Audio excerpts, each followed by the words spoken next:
Hello everybody and welcome to SOS 152. I'm Genie7, joined by Sherbert. And Sherbert, I'm so excited to be able to get this awesome day started with some great matches. And I know it's not just your average day in June, it's a special day in June. That it is. Today is Juneteenth. Woo! For those of you who don't know, Juneteenth is the day celebrating when slavery ended in the U.S. The last town got the last notice about it. So it's a very important holiday. I'm glad we finally made it official. Whoop, whoop. Yeah, I am too, because like up here in Canada, we don't really celebrate it, but it's a historical moment in not just North American, but like global. A global barrier that was broken. It is, because what's that quote? Till everyone's free, no one's free. Exactly. It's a huge landmark overcoming prejudice in the U.S. that we still fight with, but that was a big landmark to start. Yep. Still fighting this day, but you know what? That was when it was put on paper that we could fight. That is true.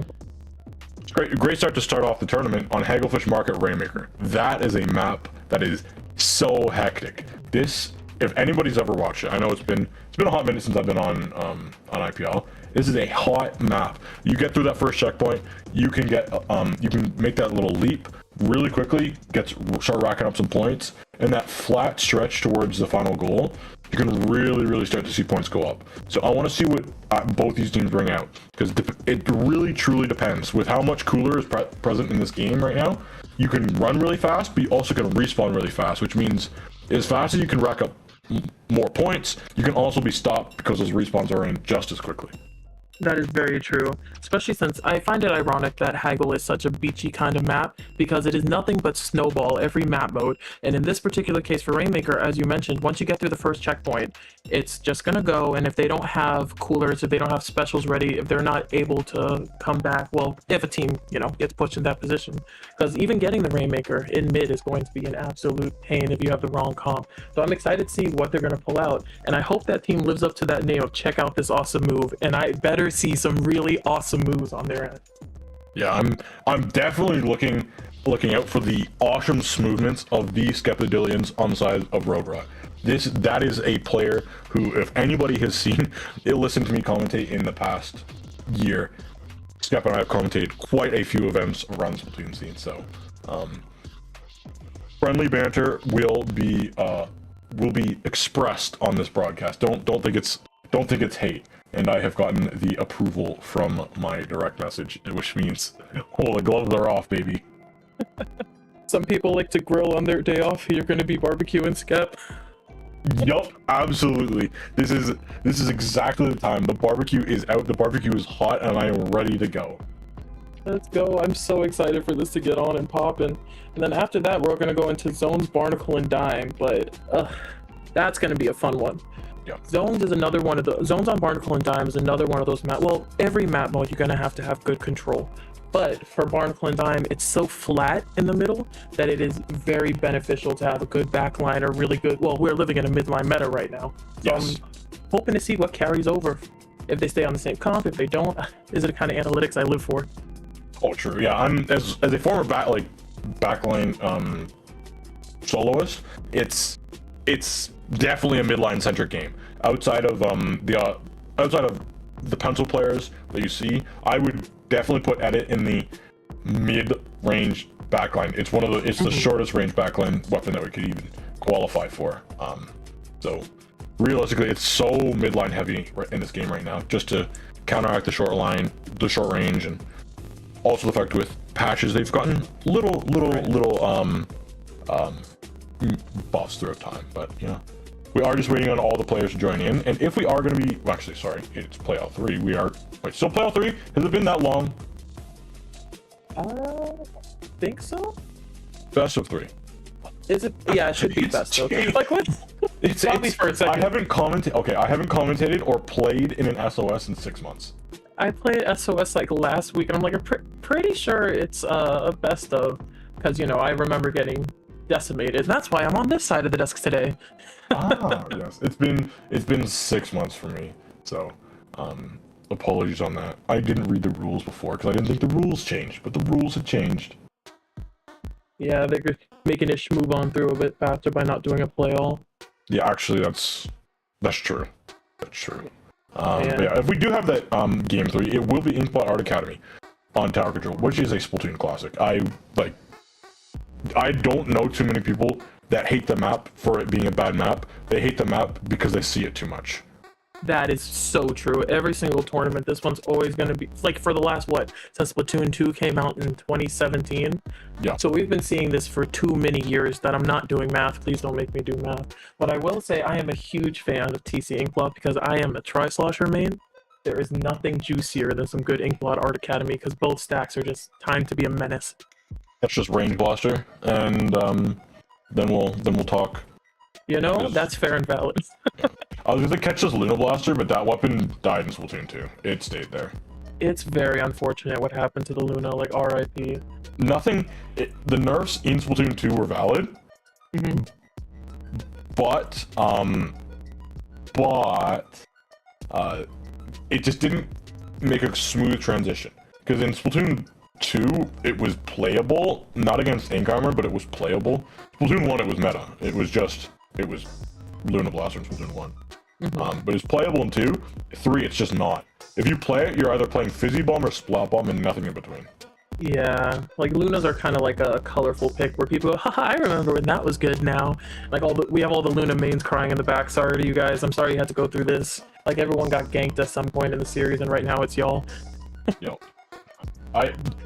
who I really feel bad for are like Dapples. They've never had a moment of glory to shine at any point in time. There's every patch notes they're hoping it's gonna be them get the moment to shine, and there we go. We're going into game 1. Here we go. We do have a sub on the side of ROADROT, but they are still under the pickup name of ROADROT. These two comps coming out. Ooh. The sniper and the edit coming through. I like that combo because edit can be played as a midline if you're fast and speedy with it. And with stealth jump, that tells me you're gonna play it fast and speed.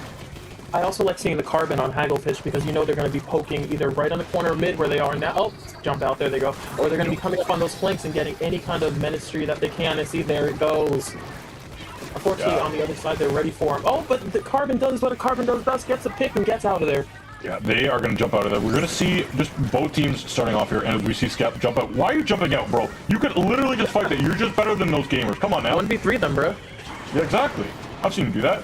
As the Rainmaker is going to get... Oh, it's going to get done. It does go down though at the end.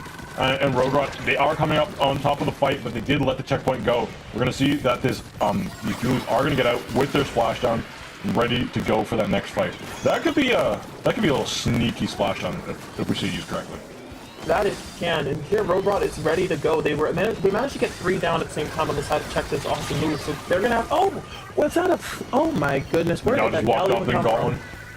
Gal does what Gal does best, just goes in there, gets a pick, and then pulls it back. So check out this awesome move. Is not allowing ROADROT to get pushed past the midpoint. No, they're not. The Rainmaker is just going to be ready to go. Oh, Crab is out with the tri-strikes immediately onto the Crab. The Crab doesn't go down though. I think that was a little bit of a mistake there from the Charger. At least the Charger doesn't go down, and they force these other dualies to just back off. They are going to go and get one. Can they get some more? We're going to see the screen out, and that's going to be another one falling. Rainmaker gets 2 splats there. They're going to try and make their way forward on this right side of this ramp. They have to watch out, because that Rapid Blaster is on its way on the high ground. They're going to opt to go left side. It's going to be a little bit slower. And Skep, come on, Skep, you hit those shots. Come on now.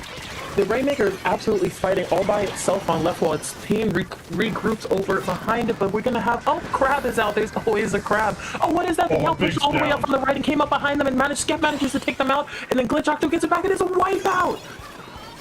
Octo, if they can go support a little bit more, they'll get some more points for the team. They're going to use this wipeout to their advantage, but they waited just a little bit too long. The Zuka is out. They're going to still go forward with some points all the way down to 9. They're in the single digits. All 3 down on the side to check this awesome move, but all 3 down on the side of ROADROT. It's a 1v1 that's going to be very decisive at this point in the game, but Charger goes down and not able to secure the jump in. No, the jumps, they came in, but unfortunately they are going to fall. Because remember, we are going to see it start to be reset, but 9 is an insanely good commentator and also good push. I see what I did there? Yeah, excellent work, excellent work.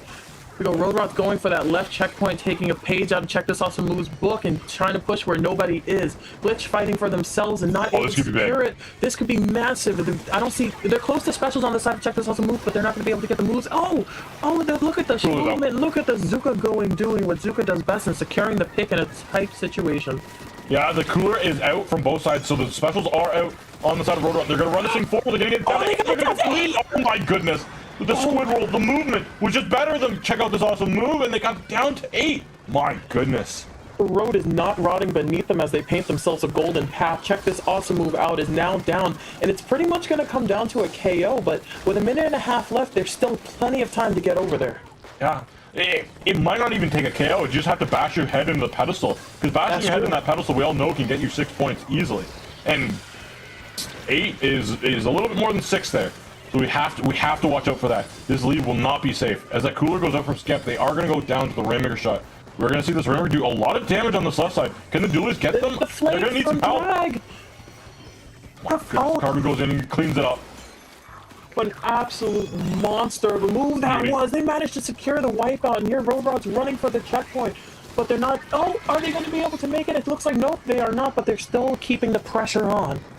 Valiant effort from Skep, just to get the Rainmaker deep into the enemy team's base. That is a really good way to defend it, but it's just by keeping it in their side of the map. You don't have to worry about it on your side if it's all the way deep in theirs. But we see 2 members of Check Out This Awesome Move down the bottom left, leaving the Rainmaker kind of exposed here. Luckily, the screen is going to slow it down on the flap.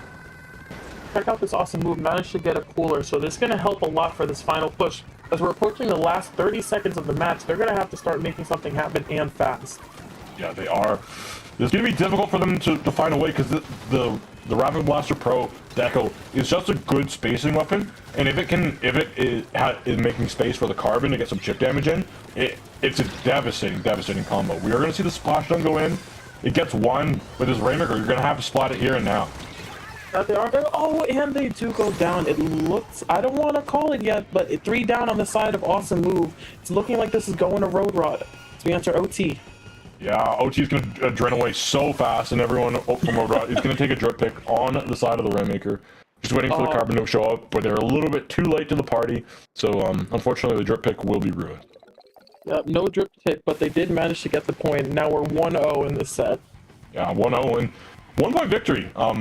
that was an exciting game. I do have to say, to start off the tournament, that was a really exciting game. I was worried with both teams going for left pushes instead of main plat pushes, but I'm okay with that because they both showed that when they have the special coordination, all they need is a little bit of paint in front of them. And Rainmaker, we all know, Sherbert, is a chaotic mode where you can have all the fundamentals down, but if you forget about the objective for a split second, you lose lead. Right, especially on a map like Haggle where that left route is so important. Like, imagine if another teammate had managed to paint it first. That would have probably been a bigger issue than it was. Yeah. I'm looking forward to spot zones here on Barnacle and Dime. I'm seeing, if we don't see too many comp changes, I want to see which team comes out on top. Both teams had a dually. One was the spot was the Emperors and one was the vanilla.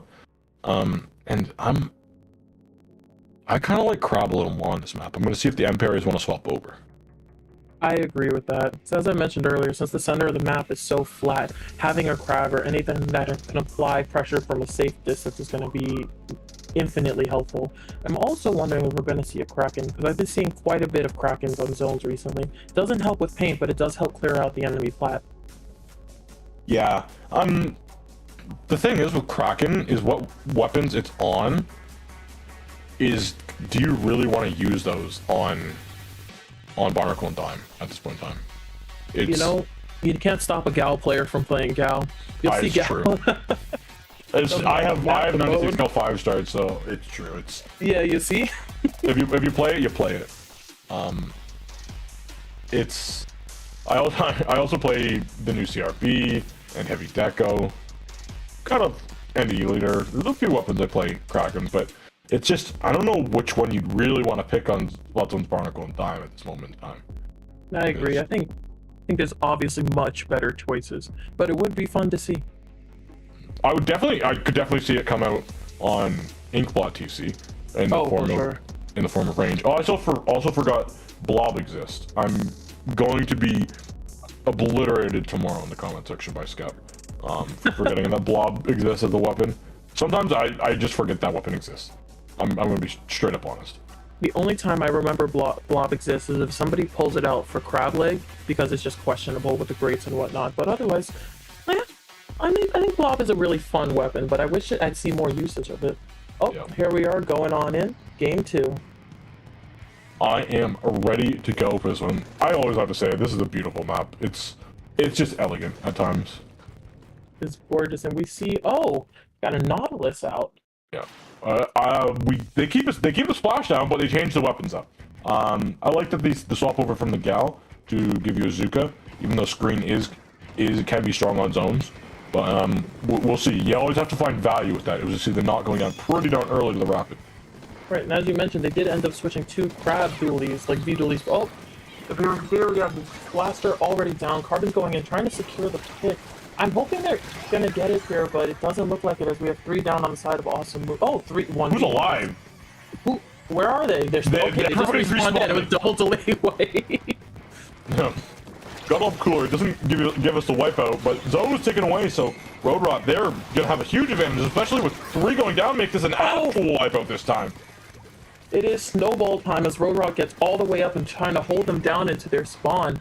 And with that crab ready, I can see a whole lot of mayhem happening here. And we have, oh, doesn't manage to secure the pick, but managed to put pressure on the charger.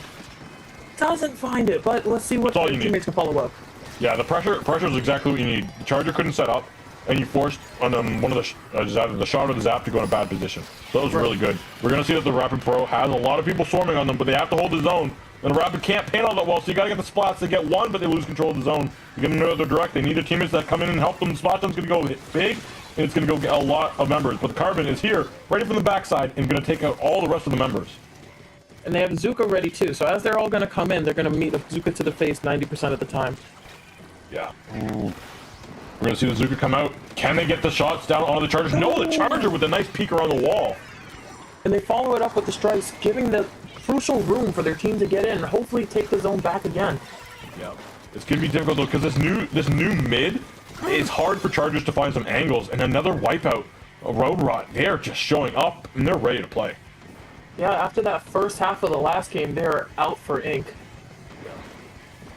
I forgot that this map has pulls now. It's like Wall of the World. We just give it a pull. We're gonna see this final push here from, check out this awesome move. They have to get in and they have to paint the zone. The Zap has to do something. It's gonna be so difficult with the wipeout coming through with the last ditch tactic cooler. That'll be it, and ROADROT will be taking this set 2-0.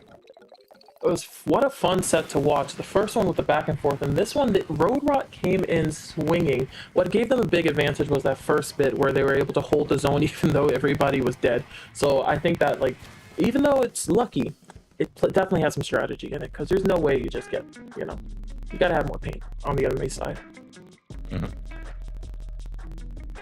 Wow, that was really good from ROADROT. I'm impressed with how they were able to play that, and I've known that they've been a strong team for quite a while, but seeing clean maneuvers on that zones game and a good system and good fundamentals is something I like to see, no matter what team I see playing. Also, probably Skep heard you were commentating and realized I had to wake up today. 100% go out there slipping. Skep locks in every time. It's literally Skep's tournament. Can't look bad on your own stream of your own tournament. Absolutely. Yeah. But yeah, that was really good, and as we are gonna make our way throughout the tournament, we'll hope to see them on later on in Alpha side, but that would maybe be a stretch for them, but we'll see. Anything can happen. You never know. Here's to hoping. Yep. With that, we are gonna take a quick break where we set up the second round matchup for you all. So don't go anywhere. More awesome Splatoon action after the break. See you in a bit.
Hello everybody, and welcome back to Swim or Sink. I'm Genie7, joined by Sherbert.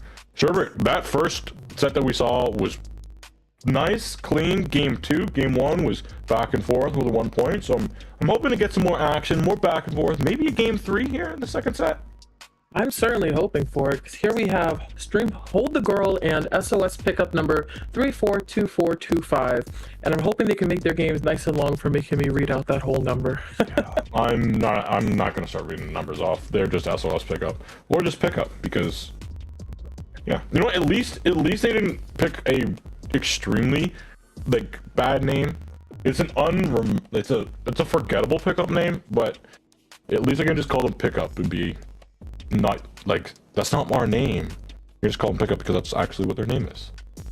I love the creativity, though. It's an acknowledgement of, because a lot of people will play swim or sink every week, but every week on a different team, playing with different people. So it's a good nod to that bit of culture. True. But all the same, I'm gonna call him pickup as well. Yeah, Stream Hold the Girl. That's I like the name. It's good. It has some personality, I guess, to it. But it's kind of bland among pickup names. I usually like pickup names that have something in the community like that was talked about like yesterday, or a reference to like the Nintendo Direct. Like oh man, such a good that would have been like, yeah, like Chris Pratt Link or something like that. Because, or like, you know how the Mario movie, Nintendo just announced today that the Mario movie is getting a second remake coming out in like 2026. Yeah, Chris Pratt 2. That would have been a good name for pickup. Chris Pratt 2 Mario Bugaloo. We're going into game 1 here. It is going to be Rainmaker on Undertow. Oh, very familiar comps here. We got coolers on both. We got Zupas on both. You know, pretty standard, but we do have a vac on the side of Stream Hold the Girl, so I'm hoping that's going to help them get through the first checkpoint more easily. Also, seeing edit and zap in my brain is just weird to me because it feels like double cooler, but I always love the new edit. I've asked for years and years and years to have a Splatling with a Splat Bomb, and I finally got it.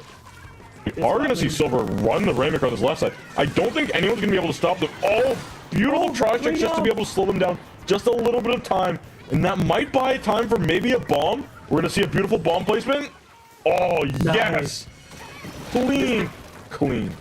Mystic doing Mystic work there, dropping the bomb, delaying some more time, pushing it down to a minute. SOS pickup does manage to get that. SOS pickup does manage to defend the first checkup as Hold the Girl gets in. Yeah, unfortunately, that bomb stall isn't going to be enough as the Rainmaker is marching its way down. Oh my goodness. I forgot how wide the angle is now, and you can just swim up with this Rainmaker. They've really changed this map around a lot. Riley, can you get this Rainmaker up there? No, the Zipcaster is going to do so well. The Tri-Tricks are out. I'm going to force the last two members back, and I don't think his back is going to be able to get in there. No, it's definitely not. His pickup is fighting back, pushing Hold the Girl back to mid. Hopefully they're able to keep this pressure up. Let's see a nice long game here. All the way down to 1. That's devastating. Ace has no ink, but somehow, someone gets just enough to get that splat. With Stamper tenacity, I'd love to see it. And we have the charge. Oh, Edit goes down, and then Charger goes down. We have both back lines down on Hold the Girl. We're gonna need the front line to like move up. But no! What a bomb! That was a mistake, thinking that you could disrespect the suction bomb and its range. Luckily, they're going to be able to get this checkpoint, but that costs you time and you cost you a member now. This Zuka has to be big. You have to be able to get this pop though, and they're not going to go for it. And it's they were not able to secure it. Now we have the vac pushing them all the way back. They're not going to be able to get in. And is the vac shot going to secure another pick? No, they managed to walk away. Oh no, someone does go down there. Enzap has returned it. We're seeing Stream Hold the Girl not letting Pickup get any further than that right now. Yeah, Stream Hold the Girl. They're doing a really good job here. Pickup. They gotta show me their coordination is solid, but they are a pickup. They have that pickup-esque vibe where the coordination, it seems not to be there at the moment. But then again, it is pretty early on, and you're down all the way down at one point. Right. As long as they don't crumble, because a lot of teams will panic after that first push down to 1 and then just give up the rest. But instead, Pickup is using it as motivation to do better as they're looking to secure a pick with that Zipcaster. What work Ace is putting in there? Are they able to find the second pick on Kypro? Oh my god, there's 2 down on the side of Stream Hold the Girl, and Pickup is taking that chance to move on in. Yeah, they're doing a good job. Going on this left side, we're going to have to watch out. There is a cooler up online. There's going to be a vac on the defense, but vac on defense is... It is good, but you have to watch out for the sword. the sword goes in and gets one. The edit is gone as well. You gotta watch out. Can you get the zap? Can you get the shot? One jumps out, the zap jumps out, the shot, they're gonna go in. The Rainmaker's going. Can you get the shot on it? The Charger got the shot. They stopped it. They stopped it. Can they pop this thing though? Everyone's gonna be dumping everything that they have on it, and unfortunately, they lose the members there on the side of pickup. They can't get to it, and the Rainmaker drops down. They lose some members, but that's okay. As long as that Rainmaker is down back in mid, the pressure is off. It's true, but now that pickup has shown they know how to get in, they're gonna have to do it again. Here, Springfield the girl's trying to get special up, and I wonder if Ace is gonna manage that shark. Is it gonna pay off? But maybe take some more space here. They're gonna have a cooler. It's gonna be difficult because I don't really know how you're gonna get that charger off. You're gonna go 1-for-1 trade. The strikes are gonna be out, and that's actually what you need. You've won every single 1v1. I believe they're gonna go right side here. I kind of like this because you have the respawn advantage. Yes, they do, but unfortunately they go down on the ramp, but we have 3 down on pickup. Is Blast going to be able to hold it here? Honestly, backing up and securing the jumps isn't a bad idea, but they seem to be holding forward, just buying time for their teammates to swim in. Yeah, their teammates are coming. They got 30 seconds on the clock here. I feel like they're gonna need another miracle. And with the cooler being up, you're gonna need to win the fight twice. Right now. It's not looking good for them. It is not. Stream did reset the Rainmaker though, so it does bring it to mid, but here comes the back. Oh, but there's always a Stamper with his Zipcast. They managed to get one of the picks, so they're able to get the second one here. It's going to be a huge help for pickup as they push this last 5-second run. They gotta stay alive. This is overtime now. You cannot go down. We're gonna see somebody right directly in front of them. The teammates need to shoot them. They will. You're the Rainmaker. Be cautious. The Charger is alive. At any moment in time, they could just get you or the bomb. Always a bomb. We love to see it. Game 1 goes. That's why we love spot bomb. It's just if you have it in the perfect spot like that, it's kind of hidden in all that chaos. You just don't know it, and that won't be a call out in voice chat. But overall, that was a really good game. We've had 2 games on Rainmaker, and both of them have been decided by a singular point. Honestly, this one was even more intense. The last one was just a matter of getting how close to the pedestal, but this one was 2 canceled knockouts. If the first time hadn't been pushed all the way down to 1, they would have had it there, but you know, no ties allowed in Splatoon. Yep. And game 2, we're going back to zones. We haven't seen any tower control. We haven't seen any clan blitz. We won't see any clan blitz. In this match, we might be able to see some tower control if pickup can take this Mahi Resort game. And they did show coordination, and they did show their individual skills on pop-up performances. And on zones, it's probably the easiest, in my opinion, it's the easiest mode to 1v3. That it is. Even more so on Mahi. Oh yeah, true. Mahi's the smallest, well, one of the smallest, I think, if not the smallest zone. It feels really small, and also the map feels small, and then it becomes larger. Right, once you get down past a certain checkpoint. The zone itself doesn't get any bigger, but it feels like the entire map is just the zone to start. Starting Mahi, let's be honest, I don't think I've met anybody who likes the beginning of Mahi. I've seen teams just let the enemy team get down so that the water levels will drop, and then they push in, just so they don't have to play on that tiny piece of land for too long. It's just so there's nowhere to paint to get specials to refight in, and yes, there are fewer angles you have to clear, but you also have fewer access points, which means you just get spammed out so much more. Right, like a couple of the fixes made it a little better. Like if you hop on the island blocks, there's now a way off, whereas it used to be just a dead end, and you could use that to get back in. And similarly, you could paint the snipe on the side so you don't have to do a full flank to get in as well. So there's some improvements that Nintendo has made to the map, but that doesn't change the fact that it is a tiny little island where it is not too hard to drop yourself in the water if you're not paying attention. Because there are 2 pools in the middle of next to zone, because for some reason. It's nice. I like the changes they made in it, because I fall in the water less, because I can't just come out of spawn and instantly fall in the water. Same, yeah. But doesn't mean you still can't fall in the water. Oh yeah, it happens all the time. Whether a dually messes up a dash or, you know. Oh, those are funny. I love seeing a Tetra just go push, push, push, sploosh. Yo. Here we go into game 2. I've definitely used my reflex and then slid off the map with the reef slider. Oh yeah, because the end lag on it, it doesn't go off the moment you hit the button. It just cha-cha slides real smooth to your death. Yo, yeah, I figured that one out the hard way.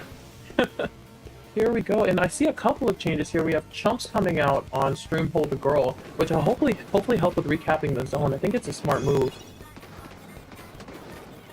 I would say so as well. I'm hoping that the edit is a cooler edit, and I believe it.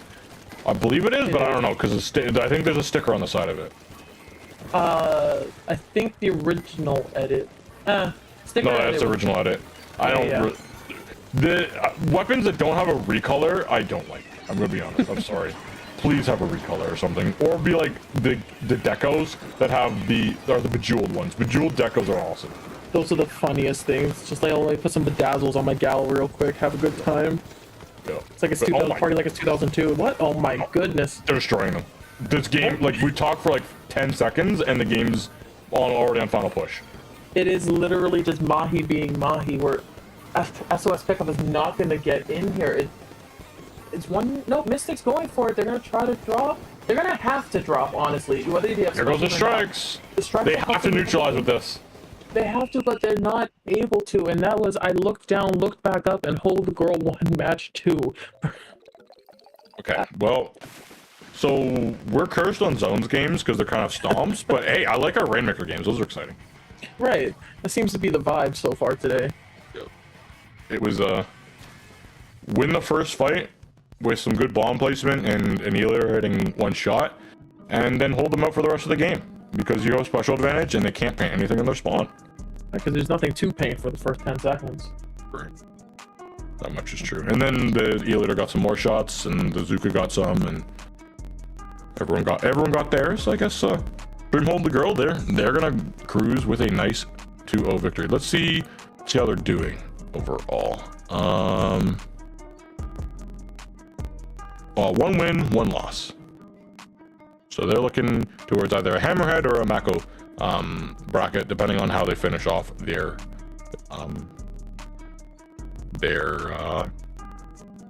event. I'm worried though because they have Triggerfish Zone Supremacy as their final game. So No. Good luck against my friends over at Triggerfish Zones. I mean, honestly, that's such a good team name. They're spitting. I need them to bring back Triggerfish. I want it. We've talked for hours on end about how good that map was. It was so fun. I love splash weapons. Splash weapons are so good there. 10 umbrella is good there. Like most of the weapons I play, long range weapons are great there. Like everything is just so good there that I play. So I miss it. That's because all the weapons I played were good there and kind of bullied everyone else. So, you know, it is what There it was is. a while where I played Bronze Aerospray, and I went on a journey. I'd pack a bag and go all the way on the full flank, all the way up and over. And it was always worth it, because by the time I got there, I had a booyah, and it was just time to absolutely wreck and destroy. Oh, what good times those were. Yeah. Oof. That was those are the good days. I was part of me was hoping that the direct would give a Splatoon 1 port, but also that was I said there was a 0.000001 chance that was happening. Right, they wouldn't want to split their player base between 3 and 1. Yeah.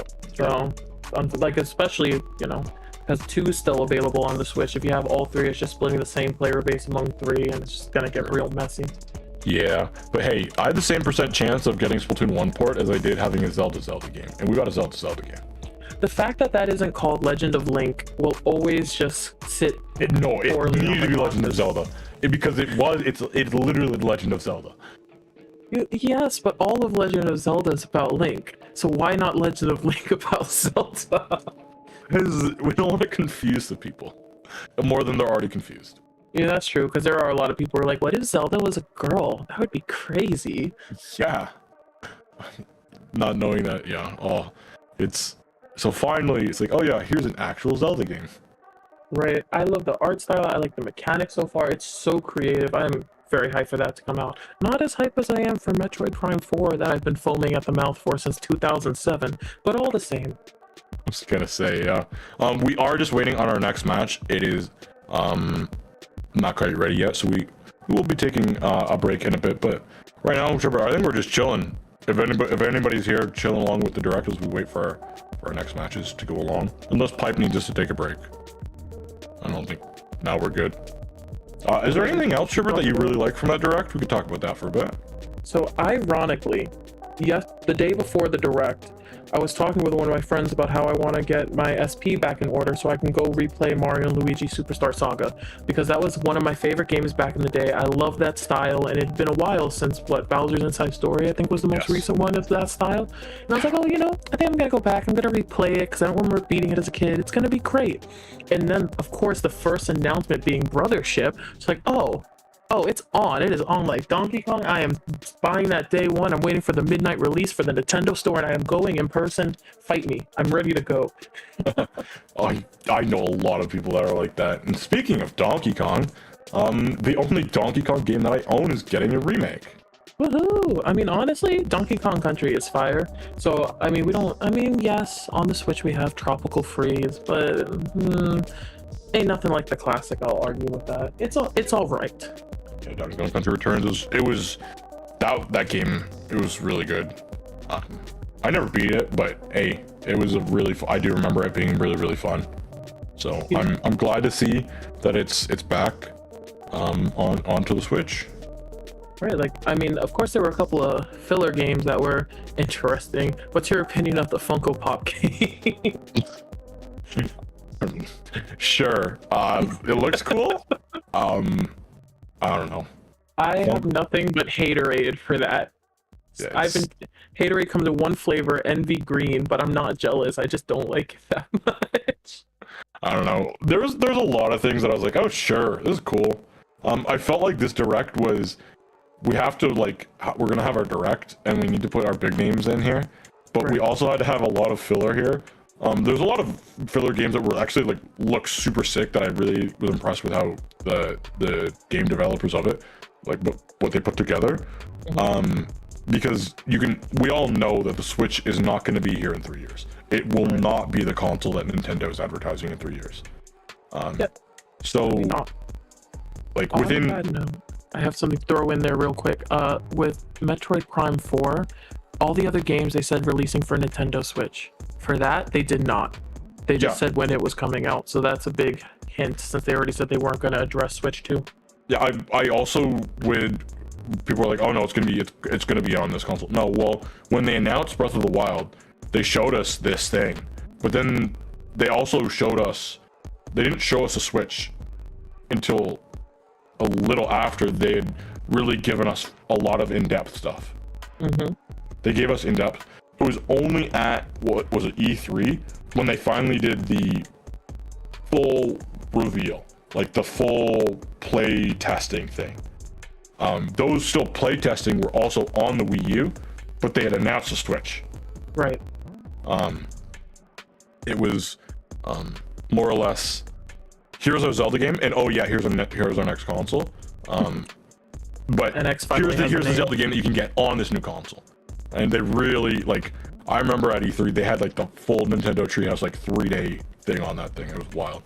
So I'm thinking they're gonna do the same thing with Metroid, and I hope that they do Pokemon, the Legends AZ, and Metroid Prime 4 as launch titles together for the Switch's predecessor.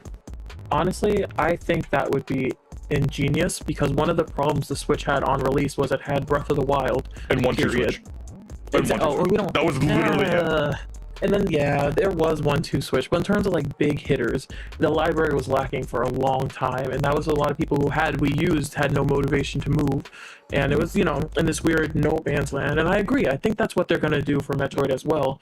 And now that E3 is defunct, its spiritual predecessor, Summer Games Fest. Oh yeah. Which one? I was gonna say, are the June Directs, but no, Summer Games Fest. But I didn't think Nintendo's gonna be at Summer Games Fest.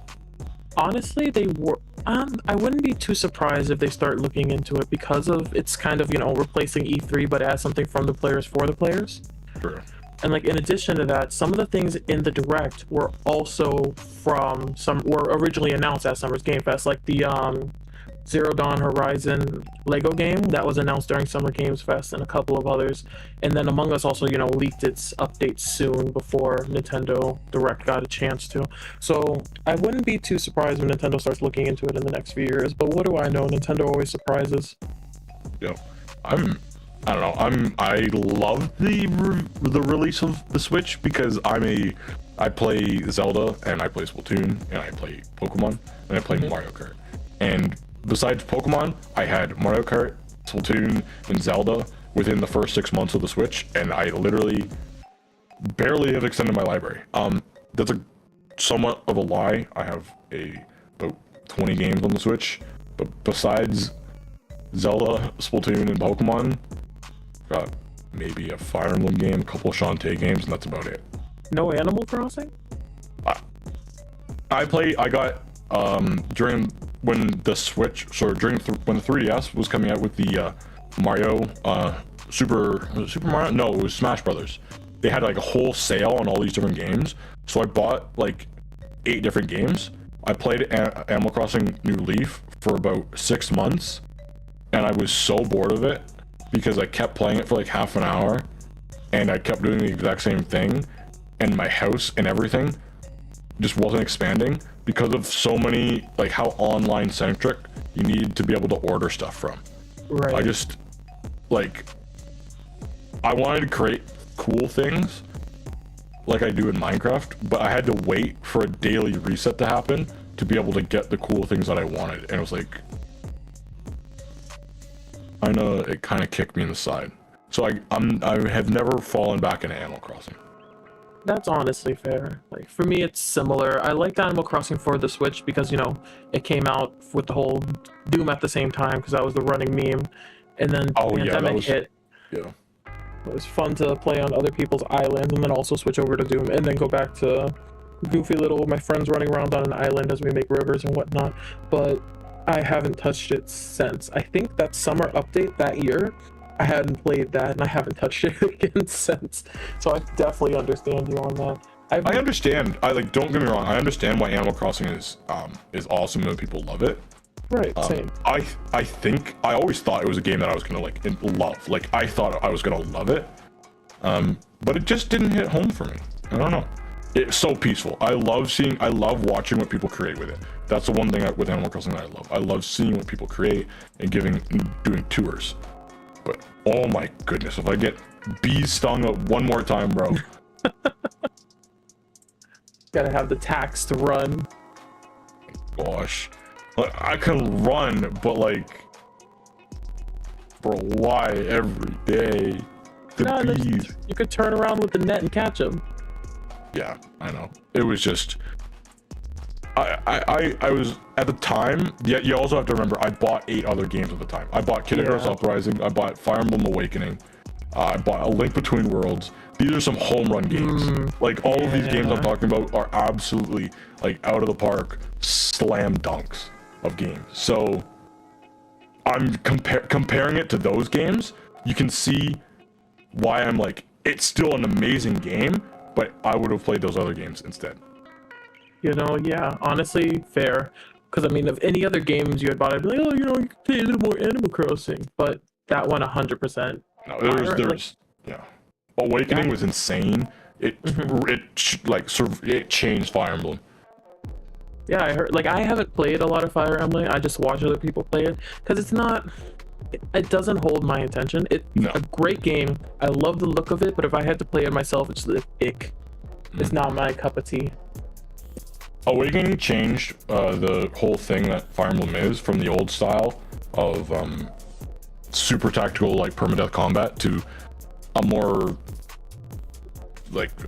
today-ish style. So Awakening is the first there's the old Fire Emblem games which you can either play on Virtual Console or buy for $1 billion like Radiant Dawn, which I just saw selling in a store for $250 yesterday. Yikes. Or you can play the new age games, which is known as Fire Emblem Dating Sim. Which Awakening combines the elements of both and makes them, it's loyal to the old stuff, but it also has the beginning of the new elements. Unfortunately, the new games lean too much into the new elements for me. That's why I like Awakening. But yeah, I don't know. Kid Icarus Uprising, like, that game was insane. It was a one-off game, revived a series, and I want them to bring, I want the whatever the next console is, to have not that game, but like a similar style of a game. Because nothing on the planet has ever played like Kid Icarus Uprising. I mean, I need them to bring back Kid Icarus in general. Because, like, I have a little cousin who was like, oh yeah, Pit, that's just a random Smash character, right? Nah, it felt a bit like when someone said Master Chief is from Fortnite, I'm telling you. It just, Yo! it wasn't, Was that like Chun-Li from Fortnite? Oh yeah, like Chun-Li from Fortnite, and then also John Wick from Fortnite. John Wick? No. wait, isn't Naruto from Fortnite? Oh wait, also that, with Aaron Yeager from Fortnite. No. Yo, I'm sorry. So one of the other reasons I've been away for so long is all my friends have gotten me into anime. Oh, I'm sorry. I just bought a Luffy hat yesterday, so we're about halfway through. We're about halfway through One Piece, but I don't know if Banelands is still around, but he got me to watch AOT, and I slayed out on that. It took me 8 days to finish it. Wait. It took you 8 days to finish that, but did you just say you're halfway through One Piece? Yes. My hat off to you. Holy shoot, that is. Yeah. It's what happens when you don't commentate Splatoon, don't VOD review Splatoon, don't wait around in sendo queue for teams to join the lobby, don't wait around in scrims for people to join the lobby.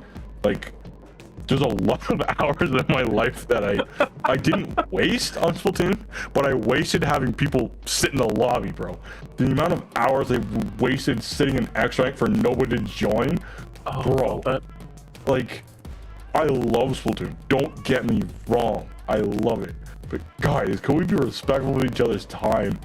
In the amount of time that it took me to grind 2 divisions in Ludi, to go up 2 divisions in Ludi, I've done it in half the time and watched half of One Piece. I don't like hearing those numbers because that's actually insane, and that motivates me to watch One Piece because I'm like, oh, you know, I could be playing Splatoon. Alternatively, I could just be watching One Piece. Or what you could do is you could play Splatoon, and then either if you have a phone or a second monitor, just have it on the side, and then pause it when you get a game. You know, honestly, that would make for a 6-stream series. Be like, I'm watching One Piece on my other monitor for every time I'm loading into Splatoon. I'm now on season 16. Like, what? That's how I'm enjoying. That's when I came back for the June update in Splatoon. That's what I've done, and it's been. I've had the past 19 days have been the most fun I've had in Splatoon, outside of Side Order, in like since the launch of Splatoon 3. You know, honestly, that is fair. There's no better reason I've heard than joining on One Piece. Oh, I'm not trauma dumping. I'm just giving people helpful advice on like time management. I mean, honestly, fair and valid, because weebs are only one step off Nintendoites because we all love Japanese media. So like, I also got I will say it's mandatory for if you are count yourself as a Splatoon weeb, a Splatoon player that watches anime, and you have not watched Squid Girl, you have to reconsider your life decisions, because that was the first anime I ever watched. All right, let's go.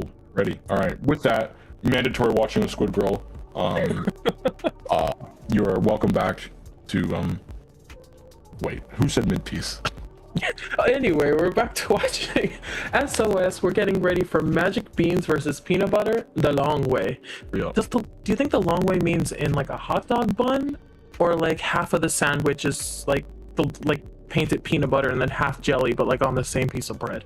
So if you have like, there's certain types of bread that are more ovalish shaped. You know the breads that aren't as square, like brioche. Yeah. Rolls. Yeah, you cut the bread, so you slice the bread, and then you have like enough to make a peanut butter jelly sandwich. But then instead of cutting it the way, so then it's the two wide, so you have 2 wider ends, you have the flat longer ends. So you're vertical slicing a peanut butter, like a piece of bread. It's horizontal slicing of it. No, because normally it would be the slice is horizontal, right? So I'm talking about not the normal piece of toast that you were thinking of. I'm talking about, like, I forget what it's called. Like a bun. I've got we have two types of bread at home, and there's one which is the normal square bottom with the fluffy top. Yeah. That you cut horizontally. But if you cut the other one horizontally, where it's the wider version, it just seems weird because it's like you've got a hot dog bun now. Oh dear. I think I get what you're saying. It's like I know a lot of different breads, and all I'm picturing is like a hero roll, kind of, right? Like, is that what you mean, like the ovular hero roll, and then slice it down the middle, like when you're cutting a sandwich in half, and to put the peanut butter and jelly there? Bread. Here, I'll post it in stream coordination. That's what I'm talking about. Oh. If you cut that horizontally, you see the problem, right? Ew. Yeah, that's what I'm talking about. I liked 5 seconds ago when I wasn't sure. We're gonna be going into Clamblitz on Crab Lake Capital, which gives me the same vibe as that vertically cut bread. Oh, yeah, you know what? We are on some magic beans right now, Trevor. We are 100%. We've gone off track. We're ready. We're ready though. Podcast is done. If you enjoyed it, please drop a follow on the stream and our socials. But besides that, if you're here for Splatoon action, we've got you covered now. We hope we've kept you entertained as we fill in the block between. Oh, it's a bucket player on Crab Lake. I'd love to see it. Out my heart to both of you, Crazy and Yoshi. Let's see who can get. Grace, we're supposed to be commenting. You can't do this to us. First images have been put in the I knew it. That's chat. what I thought it was. Anyway, okay, back to our objective here. Let's see. Honestly, Crab Lake plan, but every time I've played it, and a lot of the times I've seen it, it becomes so stalemating until you get that one good push. Yeah.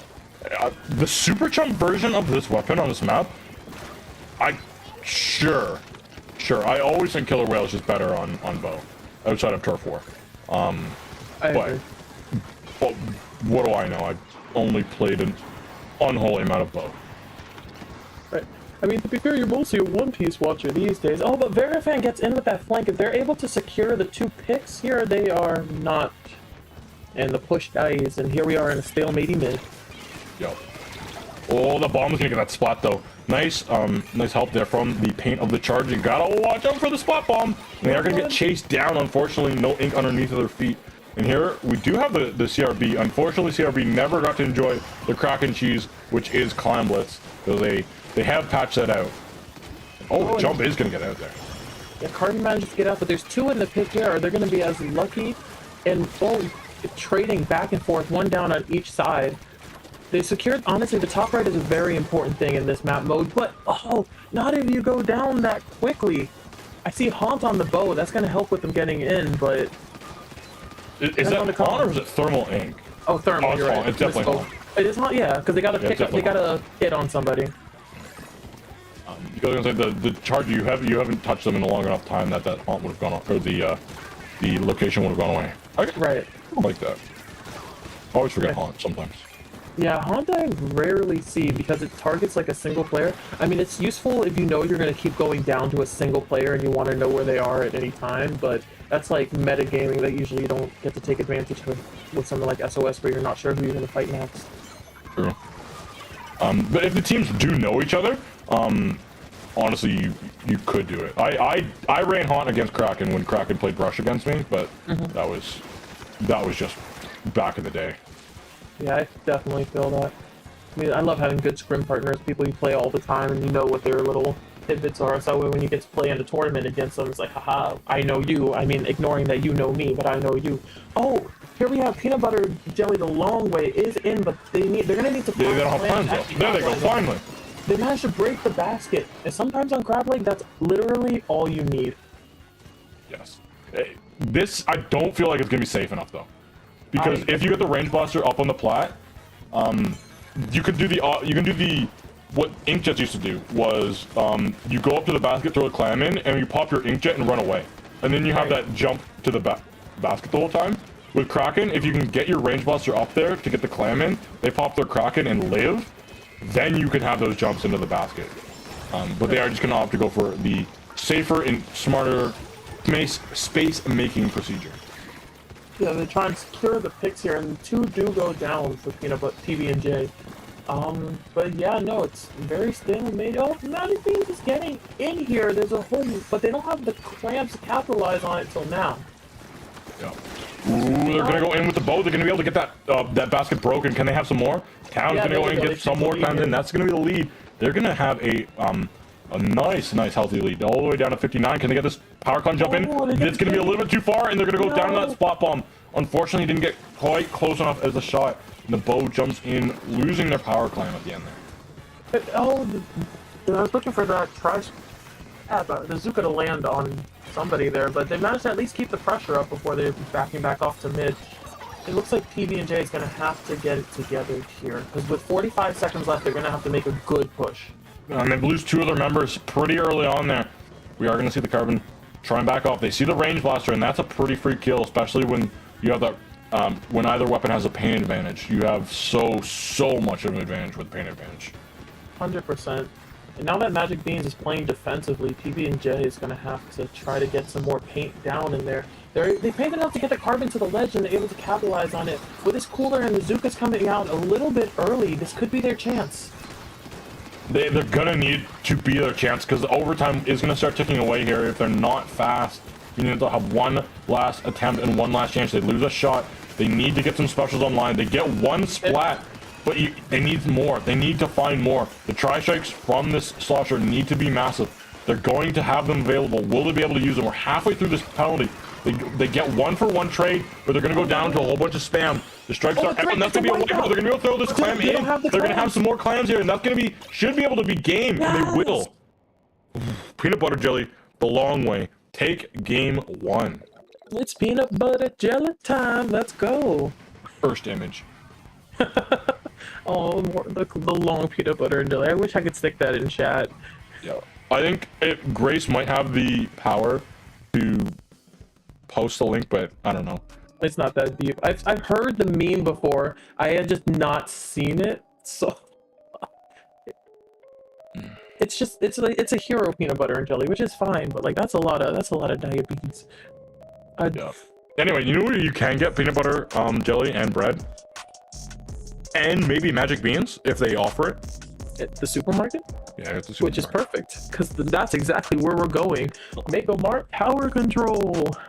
I love Tower Control in Mega Mart. I wish we could see it more, but we always play zones. That is true. TC Mako is goated with the sauce because, you know, again, I'm just a fan of any map with 2 stacks that I can claim one or the other as my land. Yeah, CRB love this map. It's so good on this map. Range Blaster always had a place here. Unfortunately, it didn't have a kit, and also Machine kind of did its job, but better. But then Machine got bullied by Nogami, and Nogami finally gave us CRB, which has a goated kit. So CRB's time to shine, because all they have to do is get into mid, and then it could either pop Kraken, poke the stacks, push everybody back. They have a million options, and it's all about how well they use it. Yeah, also Cooler. Cooler is amazing on Range Blaster, because you have no jump RNG.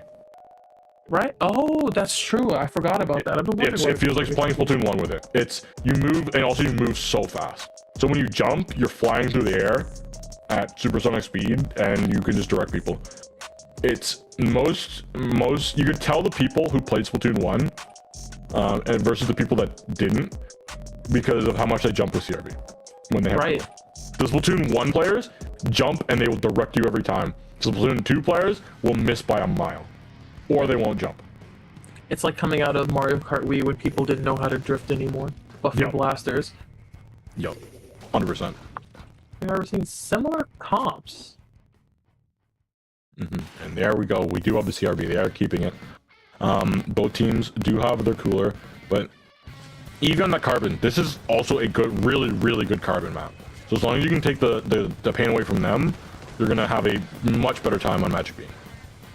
Oh, but PB&J does go down 3 right off rip here, and Magic Bean is able to secure it. They might be able to get the first checkpoint off this, but I do believe Peanut Butter and Jelly is going to be able to... Soda! with Soda in. Magic Beans is just gonna hold this area, get the first checkpoint, no problems.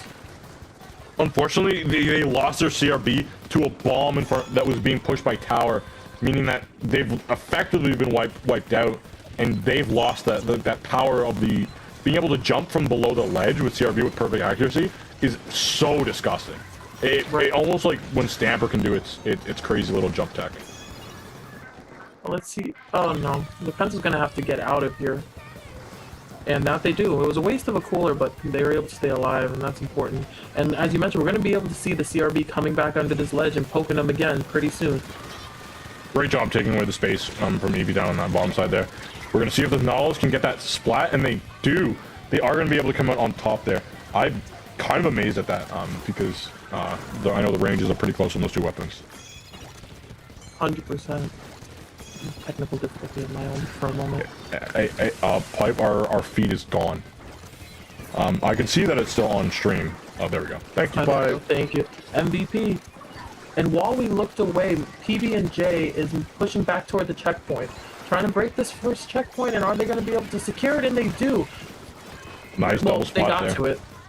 Yeah, they do have that checkpoint now, and they should have a lead in a couple of ticks. I don't think there's going to be anyone's going to be able to stop them, and no, they will have that pretty easily. They are going to get another spot down on the edit. The Zuka is out as long as that can find some value, and it gets two. It assists in getting two. That's going to be a wipeout now. Cooler is out. Peanut butter jelly time. They're going to rock this thing right down to the third checkpoint, in my opinion, because they're all the way up in spawn. That they are, and they're... Magic Beans is going to have to make some magic happen and get some specials up. But here's Shark in the top right, getting ready to poke and get the pick successfully. CRB goes burrs, 3 go down on the side of PB&J. The long way. I've never heard anyone say CRB go burr. It does. Have you seen a CRB? It doesn't feel like a burr kind of a weapon. Like, burr is like arrow spray or like a splatling or like maybe a brush. But this thing is it's a slow weapon. It's more like a boom. You know, that is fair. Just pa, pa, yeah. Pa repeatedly. Yeah. You know what? I like it. Oh my goodness. Peanut Butter and Jelly is trying to secure the tower here, and they managed to get the picks they need to get back on the stack. And they don't really need it because they have a lead, but anytime they're able to keep Magic Beans at bay, they're doing well. Ooh, oh, wow. I did not think Town was going to be able to find that shot with Bazooka there. They are going to go down to this Carbon Roller. You're going to have some trades on that left stack, and the edit versus Carbon is like, I can see you, but I can't really do anything about you because I can't. You just can't find the angles with edit sometimes. It's true. Oh, good time to jump out so they didn't end up going down to that splashdown. Just made it by a hair. And I think PB&J is going for the KO here, with Magic Beans being 3 down, staggering their way back in. PB&J is going to be able to take advantage of it. Yeah, oh, Bazooka is able to find some splats there. We do see that Peanut Butter Jelly is they're just gonna kind of chill with this tower. They don't want to they're not seeming to over aggress, and they're not seeming to want to push their lead. They're just gonna hold mid and play off their cooler right now. They're starting to move it, but like slowly and methodic. And holding that splash down. Oh, if the Kraken doesn't come to tower now, it's down to 2. They might not get the KO right here because there's Kraken on tower. But it seems like they have full intention to try it. Here comes the pencil. Oh, Zuka doesn't turn around fast enough, but the jump did come in, and Vera's able to find this pick. They can help get the KO quick in a hurry, but no, they're staggering in. So here, PBJ's going to be safe and take normally. Yeah. Town coming in from the top ropes off that rail, doing some good work, and unfortunately, this is going to be so difficult. You have to go all the way down to like, at least almost a knockout. In a 2v2 scenario, you need to find these splats here. They got one, but the pencil has that range. You need to help your edit here. They have to get this cooler online. They will get it. I am going to be worried to see where the rest of these members come in from Peanut Butter Jelly the long way, because if they come from the top ropes from the right side or the left side, this game they just have to sit on tower for a second. But the pencil has itself posted up left, and I don't seem to think anybody's on the right. It's barren. They're starting to move there Well, here they now, go. but the time to be there was a few seconds ago. But Town has Zuka ready. get on Somebody it. gonna get on the tower. Oh, They're all funneling. Nope. Ah, they funneled in. That's GG. Yeah, that was a valiant effort at the end there. They got it to the third checkpoint with the snowball, but unfortunately, peanut butter jelly, but the long way. They actually went the long way and they played it smart, and they had two people on that top right. They had one person in the far back, and they had one person on the top left. All different angles with a big crossfire on the tower, and that was really good way to bring the series home. Yeah, and it was a lot of fun to watch because there were moments in there where you never knew who was going to have it. But PB&J the long way shows they were going to go in for the long way. Take it all the way. And with that, I think we definitely are going to have a break this time. 100%. Yeah, we had a nice little podcast talk the last time, but we are going to be going into our Great White phase, our bracket phase of the tournament. So don't go anywhere because well, maybe get a snack. We'll see you in like 5 minutes. Reminder to hydrate. Yup. We'll see you for Great White. See you in a sec.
Hello everybody and welcome to Top Cut or for our tournament tonight. I am Denny7, joined by Sherbert. And Sherbert, we've got two great teams here to start off this Top Cut Great White. Right, we've got Triggerfish Zone Supremacy and we got Meryu. We've had such good luck on our games today. Everything's been on and exciting, close games, and I'm hoping to see some more of that as we get here into the Top Cut. We do have a zones map, which is our game 2, which means that we will most likely have a stomp knockout in that one. So whoever wins game 1, good luck to the other team in game 2. because that's just our luck today. Yeah, that seems to be the status, the steam rolling on through. But yeah, I'm always a great time to see camp. Trigger Zone's Supremacy. I don't know. I've been great friends with quite a few of their members for a long time. No disrespect to the members of Meryu, but they weren't. I haven't seen some of these faces in the at a LAN or in, what was it, 2017? My goodness, it was 2018. I think it was 2018 when I first met Kraken. I've been around the same circles a bit. It's nice to see them here in SOS. Yeah. Always shout outs. Kraken's why I'm here at IPL. He's one of the guys that brought me in. Kraken's goated. Yeah. One of the original heads of IPL. The founding fathers, as you may say. And look at how it's grown since then. Oh yes. Always does.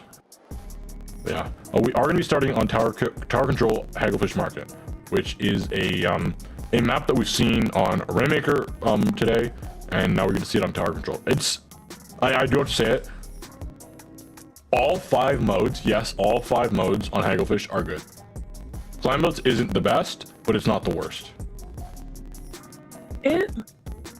Honestly, yeah. It could be Marlin clams, for example. It could be, like, there's a lot of things that could be a lot worse. But there are things that would be better, like some scored clams. Yeah, true. But I always think Hagglefish, just my preference is like, if there's only one map you can play and you have to play it on all 5 modes, I'm picking Hagglefish.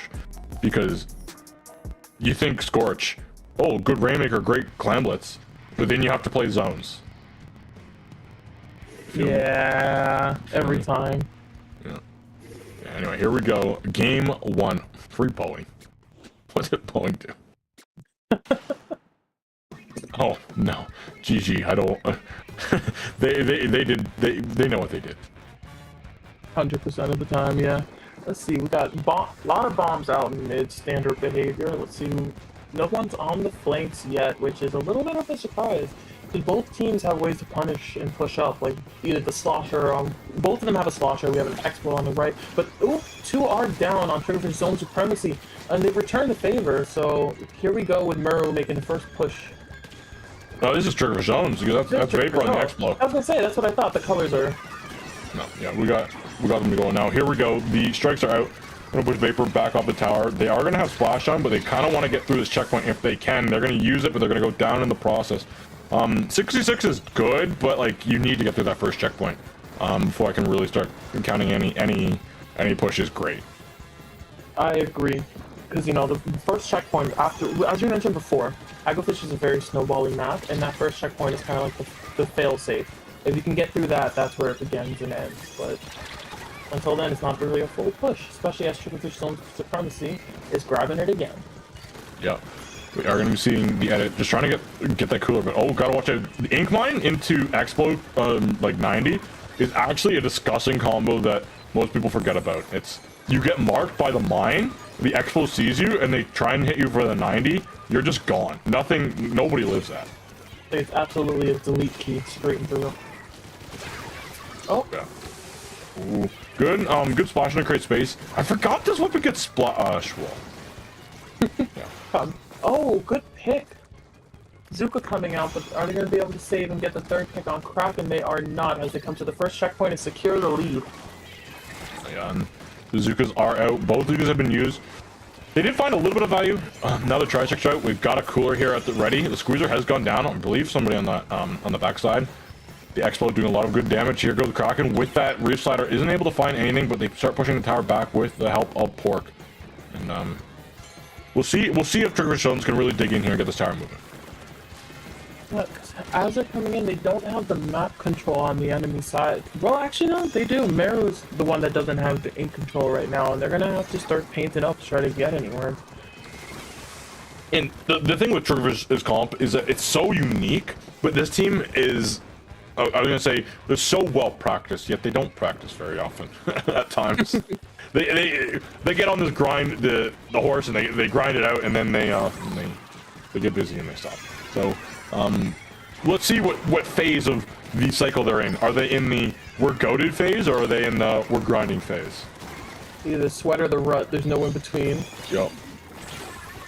Oh, The mines, bro. mine. And you're so silly. Oh, able to avoid that Zuka. The Zuka doesn't find anybody, and Kraken's over here helping get the picks off. They're weak. Are they going to be able to get it? Nope. They managed to run away. Oh, Roof Slider. Bye. Roof Slider goes burr. Yeah, that Roof Slider is a burr. I do agree with that one. 100% of a burr. And Kraken's alone on left. They're going to have to back up, but Smork's here to help. It's weird not seeing Kraken play brush, but I guess it is tower control on this map. Also the fact that I don't really know what Kraken's saying half the time. Like, bro sometimes is a Steelers fan, and I just don't live in that world. The mind is an enigma. Yeah. I don't know. Steelers fans, like some of my family is Packer fans. It is what it is. But yeah, Steelers fans, they like to hate on them for some reason. Yeah, standard American football thing. Yeah, standard it makes its way across the border. It's actually kind of insane. Yeah, no, it's like I don't sports ball too much, at least on the football side, but I follow along. The lead too. The lead. Oh, they do manage to get the lead in there. They don't break. And they're still going. Oh. And they managed to get the break on the check. No, they didn't get the break on the check, but they're so close. Vapor, get up there, Vapor. Go, Vapor. Oh my gosh, Vapor with the movement. Manages to break the checkpoint 2 down on the side of Meryu. This is where a snowball is rolling. The Triggerfish own Supremacy continues to slowly crawl toward the end. Oh my goodness, this is insane. The Supremacy, they've shown that they can do it, not just on Triggerfish zones. And not we've always not known just that. zones. Because yeah, Triggerfish is coming. This is gonna be tight, because what do you have now to go through? You have to stop the bomb spam from the junior, and then you have to watch out for the tri-shakes and the X-Blow. Meryu, like, I don't feel like you're winning this, because yeah, that just happens. Specials at the tower. Splash down for the tower for the win. And game 1 goes to Triggerfish Zone Supremacy. Whoop, whoop. Yeah, wow. They locked in halfway through the game. Bro, what is that fit, bro? Dude, like, Vapor looks good. Smork looks good. Like, now that looks like the fit of someone playing Brella, though. You know? Excuse me. Brella outfit. That's a Brella outfit. Yeah, no, so we call that an undercover outfit. Yeah. You know what? That is fair. It's definitely an undercover outfit. Like there are certain weapons of every class that get put to the side. Yeah, like a Gootuber amongst the Chargers. Yeah, Gootuber amongst Charger players. It's I was gonna say Hydra with Splatlings, but like that's a cut above. That's like you're just Giga Chat energy. You choose to pick the worst version of Splatling. That's just Giga Chat energy. Hydra's fun. They got Booyah this time. I think it was better in Splatoon too, but all the same. Yeah, you know, it's still Hydra. But yeah, it's undercover is definitely the Brella of that. We do have 4 Brellas in this game. Everyone forgets. That's true. I mean, the recycled. I haven't seen too much of the paper Brella too much yet. Yeah, because its kit is booty. Yeah, it needs to be recycled again. Literally. It could have been so good if they gave it broken special. They gave it Burst Bomb Zuka, that thing would be played. 100%, but it's they tried to make a new light version, but it didn't quite hit the mark the way Carbon does the splat rollers. I'm gonna be cautious for Meryu here, because like Vapor on the X-Blow on coming up on the Umami Ruins is disgusting. This is a map where I've seen Vapor single-handedly destroy a team. I've seen Vapor 1v4 on this map once in my life. It was don't get me wrong, 2 people died at the exact same shot, but it was still 1v4. Right.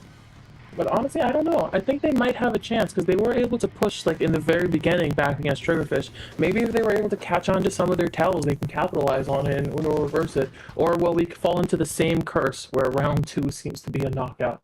See in just a moment. That's sub power up? What is a sub power up for, Kraken? That's why the ink mines are so big. That honestly makes a lot more sense now. I was playing throw? Oh my gosh. I was wondering why they, like, I'm like, why are my ink lines like that? Kraken's playing their own game, honestly. Kraken's out here playing Splatoon 5. Splatoon 5 head.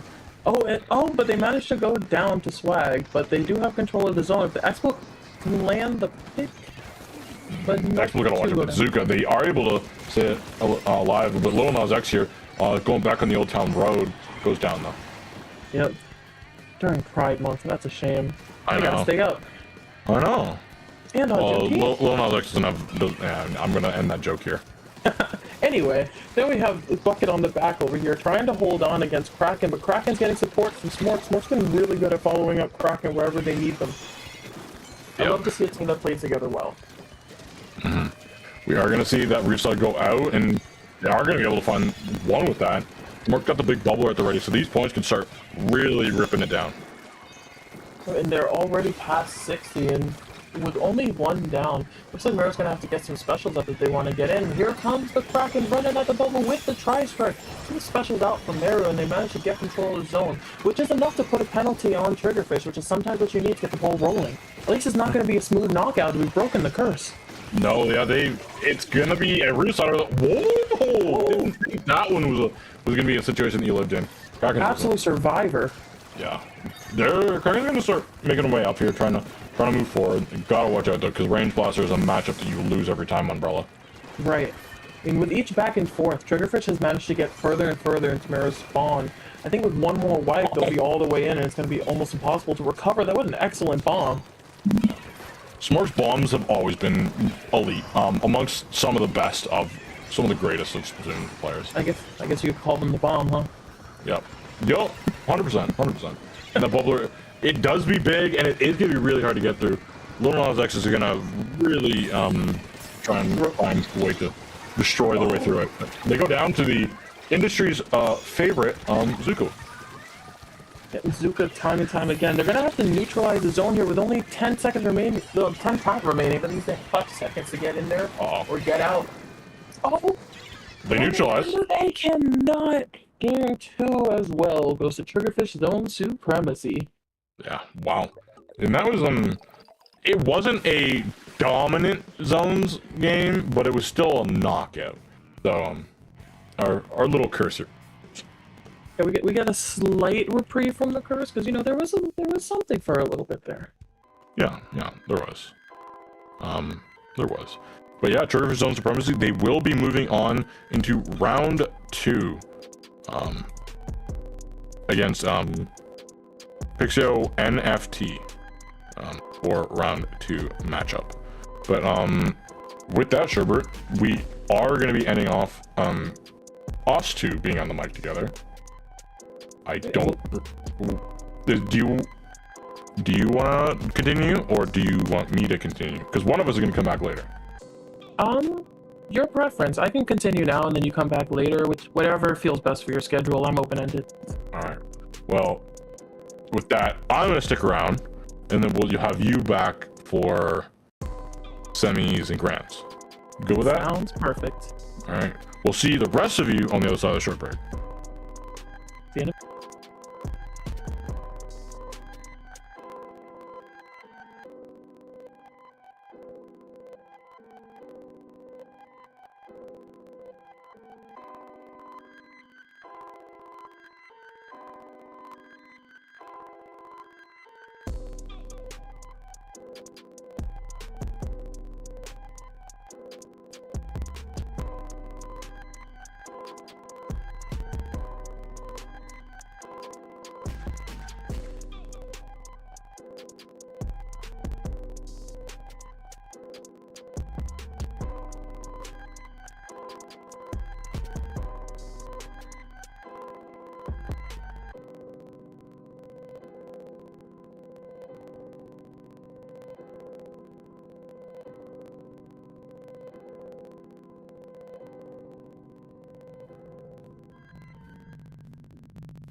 Hello everybody and welcome back to SOS. I'm GD7. I'll be solo commentating this game as we are going through a little bit of commentator chaos right now.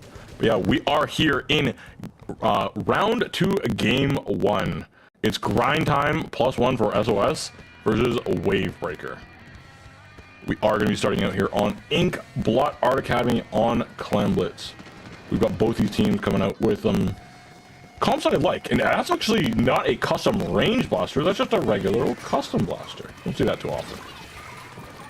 The machine is going to go down to an early spot bomb combination, but as we start off in Clamblitz as normal, the game starts out at a pretty slow pace. We are going to have grind time come up with their first power clam, but they need to start finding their way in through this pencil on the plat. They've gotten through 2 members, but hey, that's not all. You gotta get through a little bit more. The roof sliders going in onto that, into that plat. They get 2. There's going to be 3 down. It's just the gal. They throw it a splash roll, but it's not gonna be enough. The members of Wavebreaker have broken the basket, and they start getting these points all the way down to 53. That is an insane push. They're gonna get pushed back by this killer whale. The Tetras are gonna go down along with the blaster. The duelies are gonna take out 1, but go down in the process. 53 though, I'm gonna say, is a really, really good start.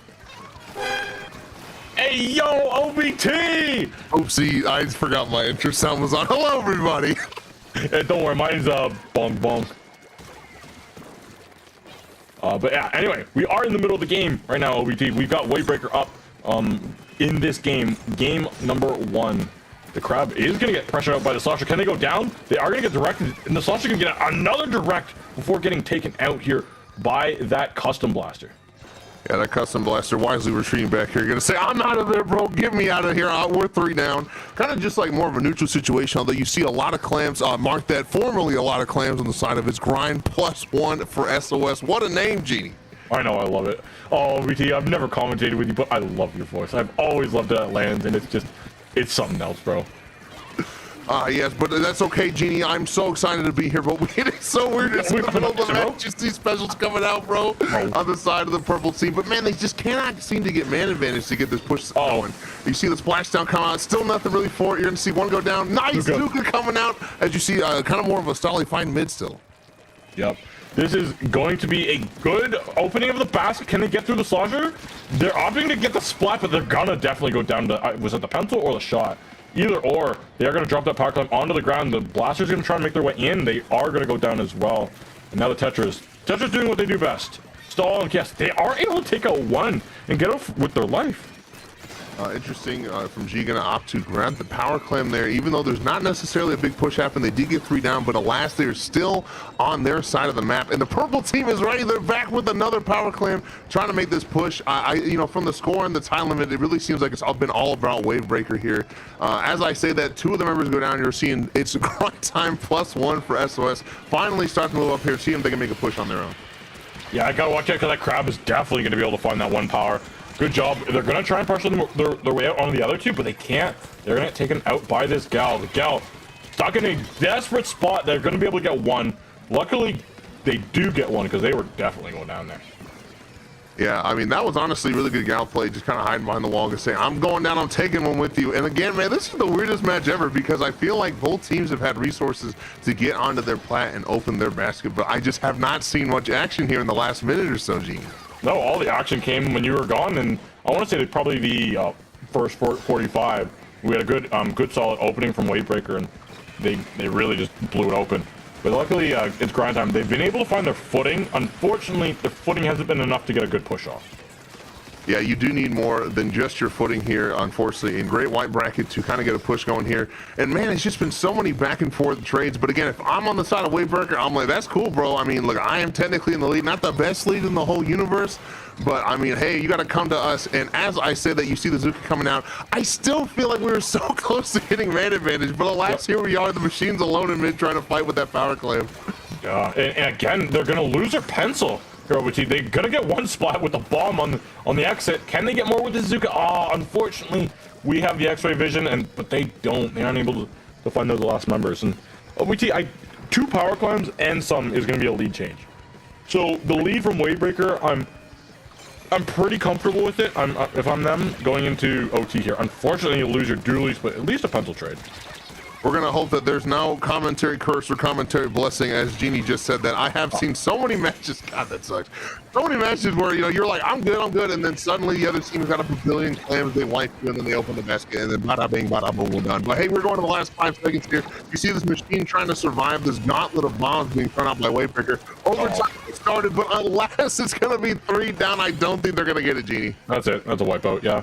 I would say that, like, without Kraken being how it was, where we could see 3 power clans go in, and that's like, you needed to have a lead of at least more than 60 points, in my opinion, to be safe for overtime.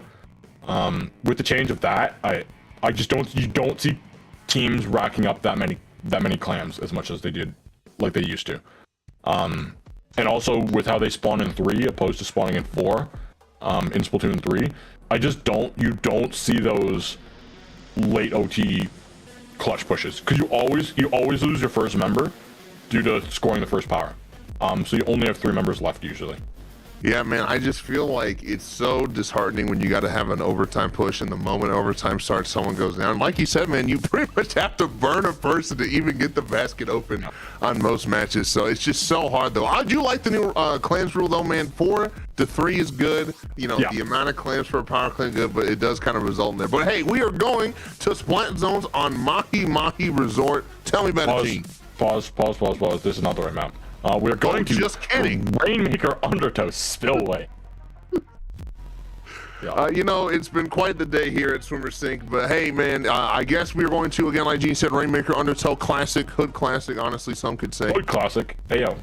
Certified Hood Classic. Wrong channel. I can't say words on this stream, but I can on that stream. Denny, it has been so amazing to be with you again. A fellow light skinned king just like myself. How you been, Genie, by the way? I've been doing great. I've been enjoying the sun, so we're crisping up a bit, because, you know, it can get pretty pasty up here in Canada. I know you cannot relate to that, Mr. Southern States-ish. I live in Arizona, correct. Yes, although, I mean, hey, Lily was telling me, bro. I knew you lived in Arizona, but I wasn't going to be the guy that says, hey, you live in Arizona to everyone. It's okay, bro. It's not my start, GG. It's okay. People know that. I'm kind of a freak, though. I got my entire name on my start, GG, because I'm a Smash player, and I used to have that. Hey, we're going to get back into the next match, which is Rainmaker Undertale, by the way. Yo. Yeah, this is great. Oh, OBT, I miss you. I needed to come to a LAN to see you again. But dude, alas, we are separated by so much time and space. But hey, getting in this match, you're going to see kind of a similar comp, double dualies from the side of Wave. You're going to see the Tetra and the V dualies there versus kind of a pretty traditional comp. You got the headed bucket, squeezer shot, double Zuka. Let's get into it, baby. Yeah, I do like the edit bucket double Zuka comp. It's common. It's a little bit more common now, but I feel like it's fluid. It's fluid, and it's a little bit elegant to watch, except Squeezer. Squeezer's still Squeezer. Yeah, absolutely, man. Really great push from his grind time +1 for SOS. I just felt like they really just got a pick, boom, got another pick, started moving up. Really unfortunate for their blaster player on the side of Wavebreaker. They almost got a really good stalling pick, but they just kind of missed their mark there, and they were able to get the first checkpoint. Really huge in this early stage of the game. With 2 members down, though, I really think that his grind time is able to extend this push. Someone's got to grab the Rainmaker before they die horribly. Oh, my God! Triple. Then Dooley's got a massive triple. Love it with the restarter being able to get 2 and then getting another one. Unfortunately, they're going to go down to the Squeezer who's got that. Doesn't have any RNG when you're going in that long range mode. It can easily pick off Dooley's at the end of with that end leg. And unfortunately, the edit eats the Zuka shot, not aimed for them. Yeah, I mean, that was honestly why people play those Tetra-like weapons. Nice pick coming out. Going to save the Rainmaker. Going to get a nice push there on the right side. And just in the blink of an eye, what it started out as a great opening from his grind time has suddenly become, they could easily lose the lead here. You see most of the members moving up. Again, another reef slider. Going to find it smart there as Harsh grabs the Rainmaker. Going to get a nice, decent lead there. Yeah, down to 44, it's good. I wouldn't say it's insane, because it's whatever you can get past this ramp here. If you can get this Rainmaker up on the ramp, which I think the blaster can at least probably get the shot. Oh no, the time! Oh, that was a massive kill by the shot onto the Rainmaker. Yeah, honestly, dude, that shot was really like kind of like a LeBron right there, man. Saving the entire game. Was able to get a pick there right before they were not able to really get up the ramp, which is kind of a saving grace because, man, once you get up down in like the 20s and the teens, it can be sometimes kind of hard to match that, especially when you're on the backfield, kind of like its grind time is. You see they're cooled up, they're moving slowly, inching it to the left side, opting to take the slower right here. And again, it was more of a team fight as you see the squeezer go down on the side of its grind time. Might spell some disaster coming for this Rainmaker.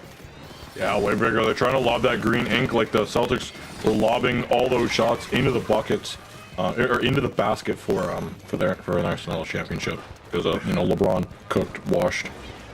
Hey, that's okay. All the West Coast teams, including the Phoenix Suns, got demolished. Round 1 exit. That's okay.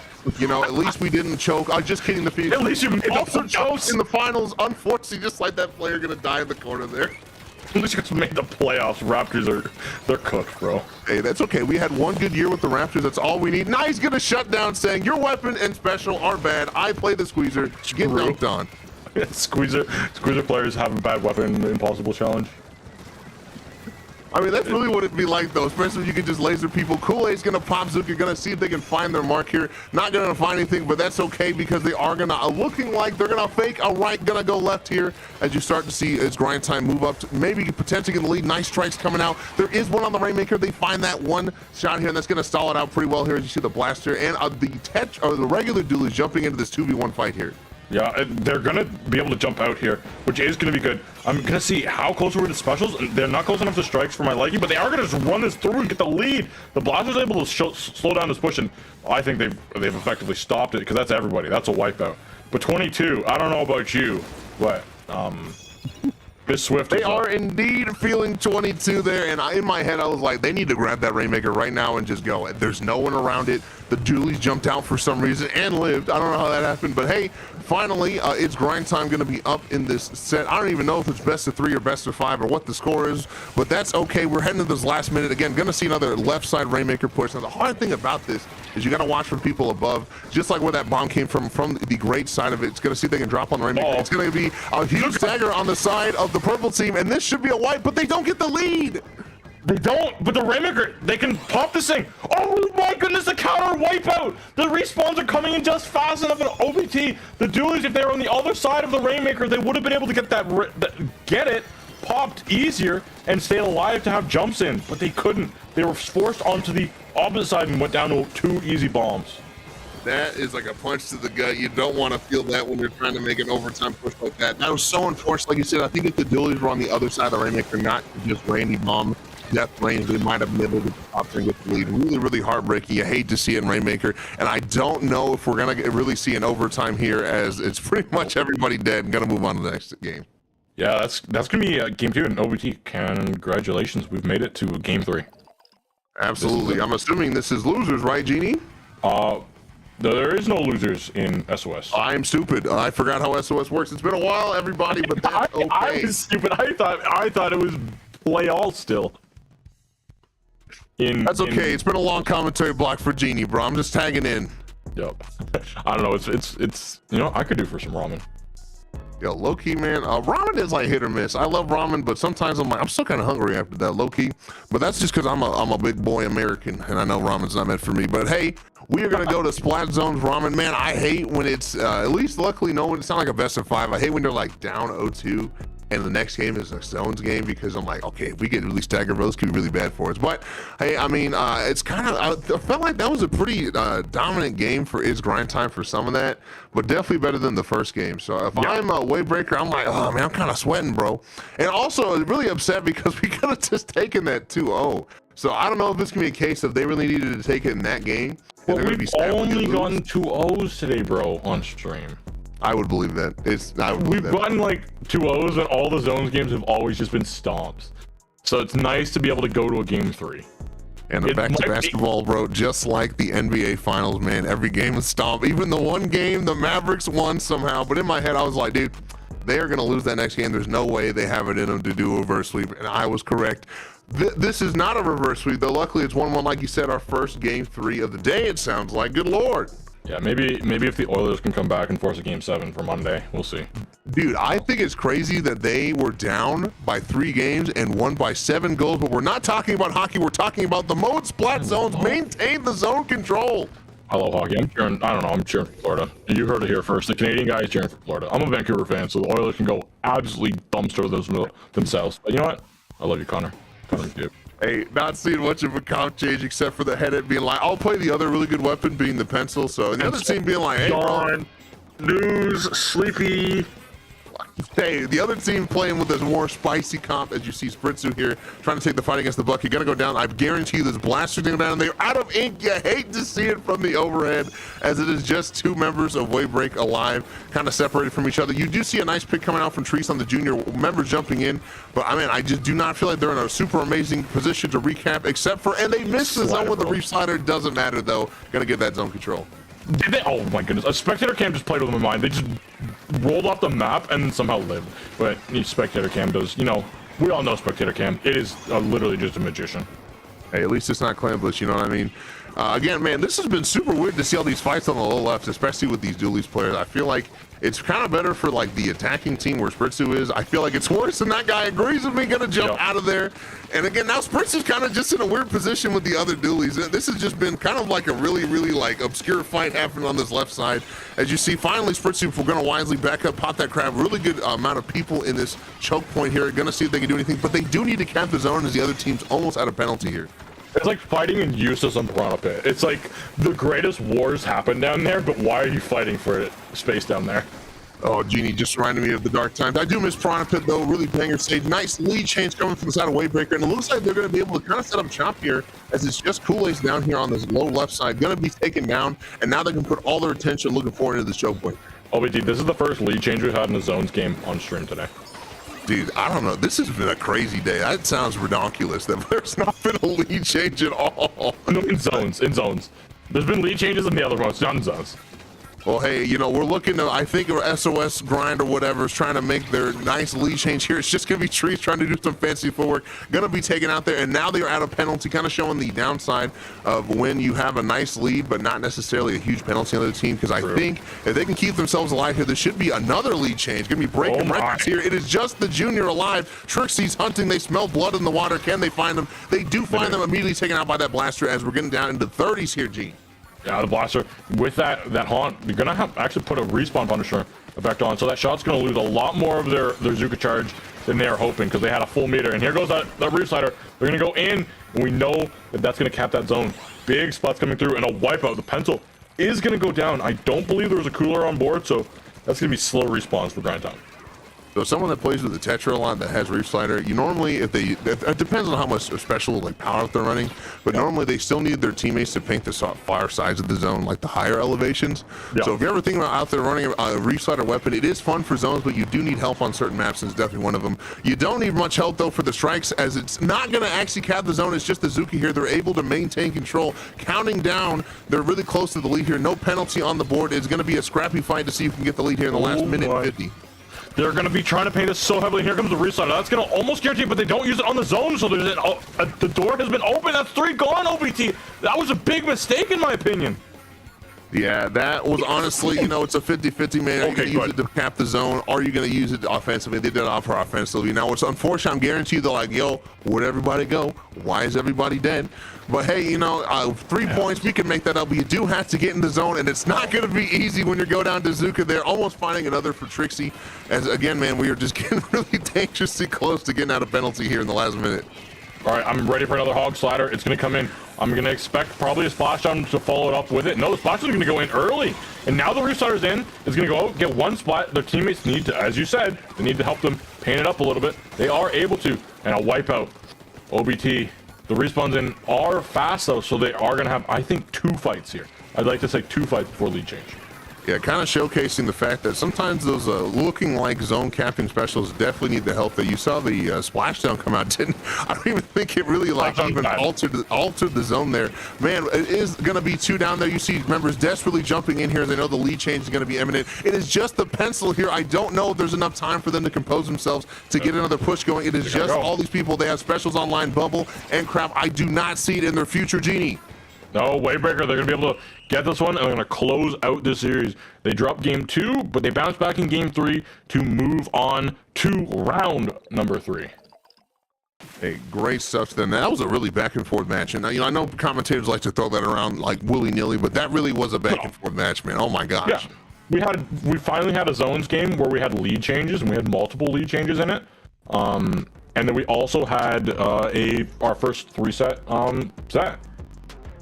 That's crazy that we're having this in Great White round 2 is the first game 3 in the first lead change in zone of the night. Oh my gosh. Yep. That's just how it is, and that's how it will be. With that, oh, sorry, go. No, you go. Hey, I was gonna say, man, SOS is quite the tourney there. Sometimes it is all about momentum. Whether you just came off of a loss, you got to defend your seed to try to make the bracket you were seeded to make. Or honestly, if you just came off of a loss, you got to find your footing. I mean, there's no losers bracket like we talked about. It is just if you lose, you're out. Kind of a brutal format sometimes. I do think it's worth the practice for most people at all levels, but man, it's just hard to find that momentum again. I just felt like its grind time just was not able to close out. If I was to do the ESPN like highlight replay, it was definitely that last wipe towards the very end. You saw members kind of jumping in, ready to push there, but the push wasn't really materialized, easily taken out. And then again, man, it's so hard with the geography of zones because you can't even get to the objective a lot of times when you're like that, when it's ticking away, you got like 20 ticks left. It's just so challenging, man. That's why zones, I think, is very interesting for a lot of people to watch. Yeah, it's it is definitely a mode. I can tell you that one right now.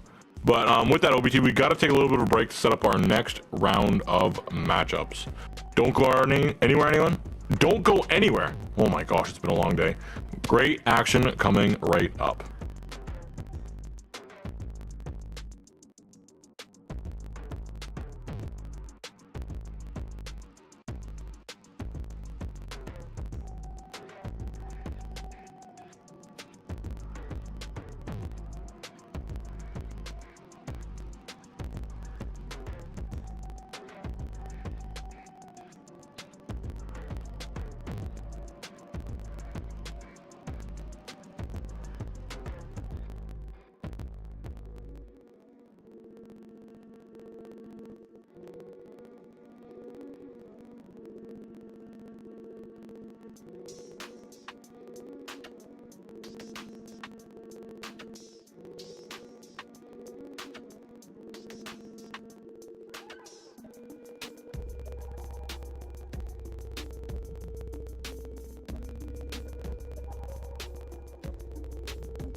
All right, hello everybody. I am OBT. Welcome to Swimmer Sync Great White. We are in the semifinals. I am joined by the illustrious Sherbert.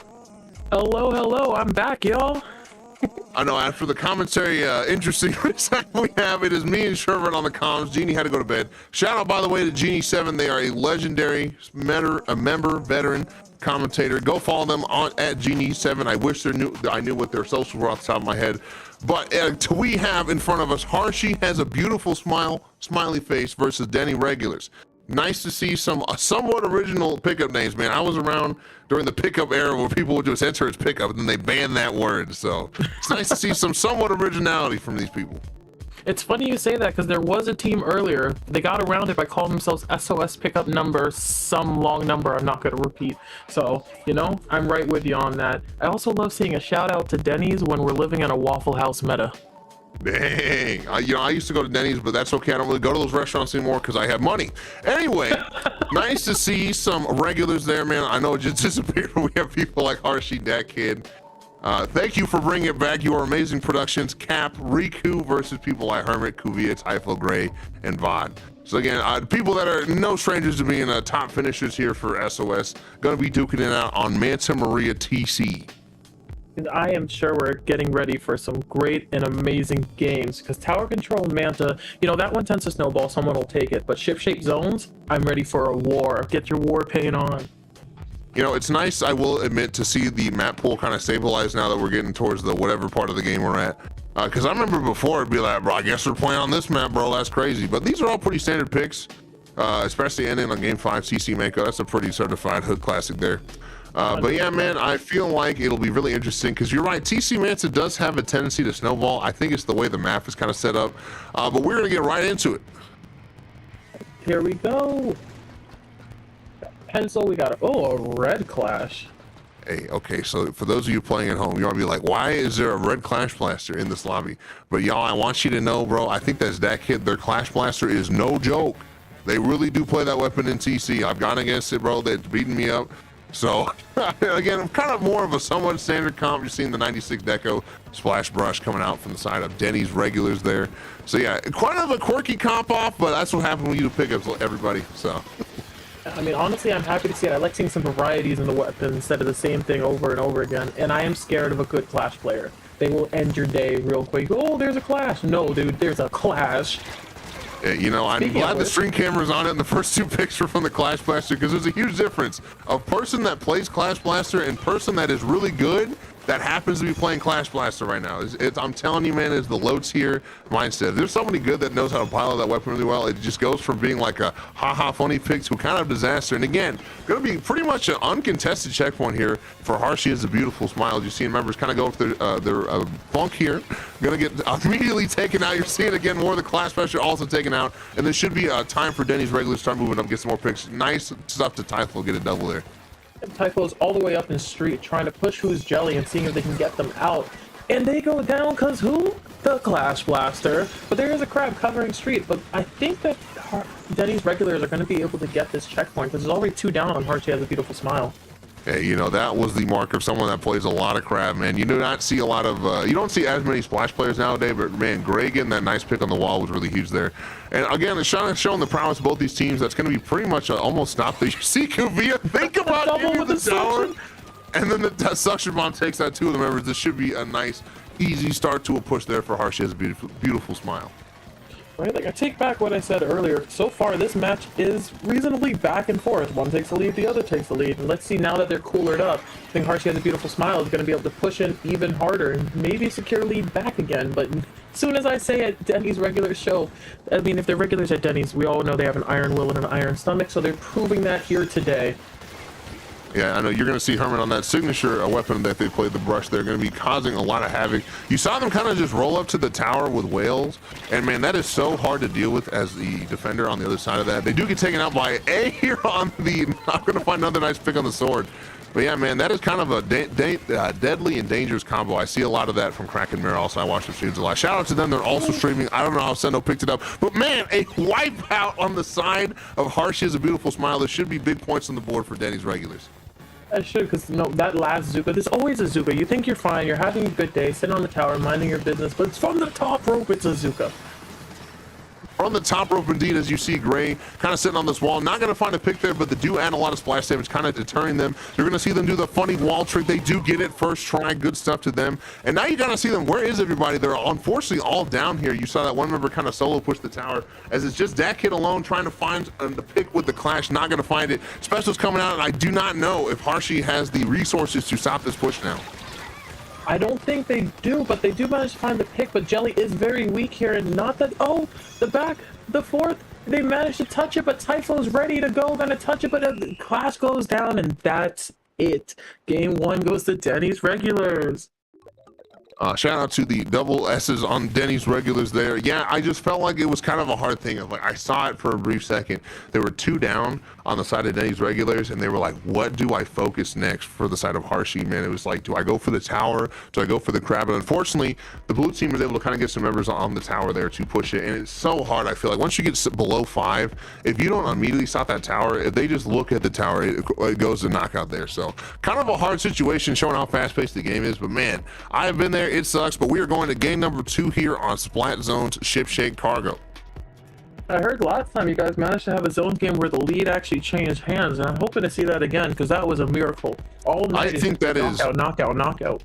I think that's redonkulous at how crazy like the day has been. Only 2-0s, no lead changes in zone.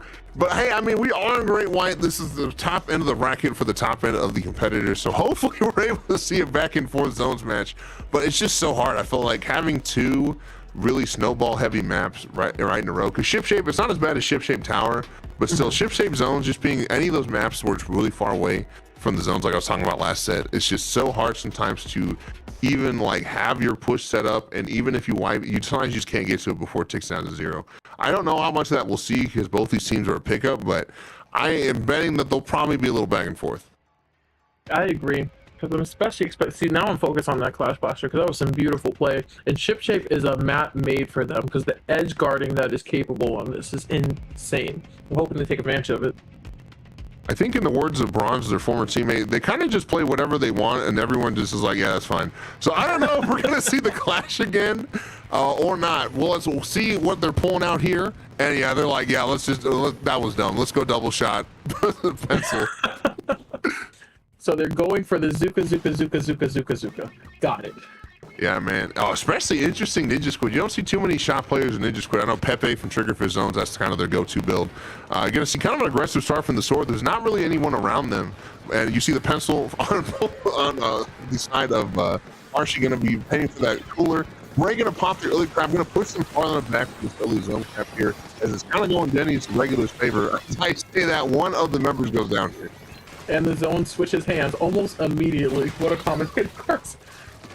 And then as I mentioned, they're still in there though. 2 down now. They're gonna back, and there's the 4th.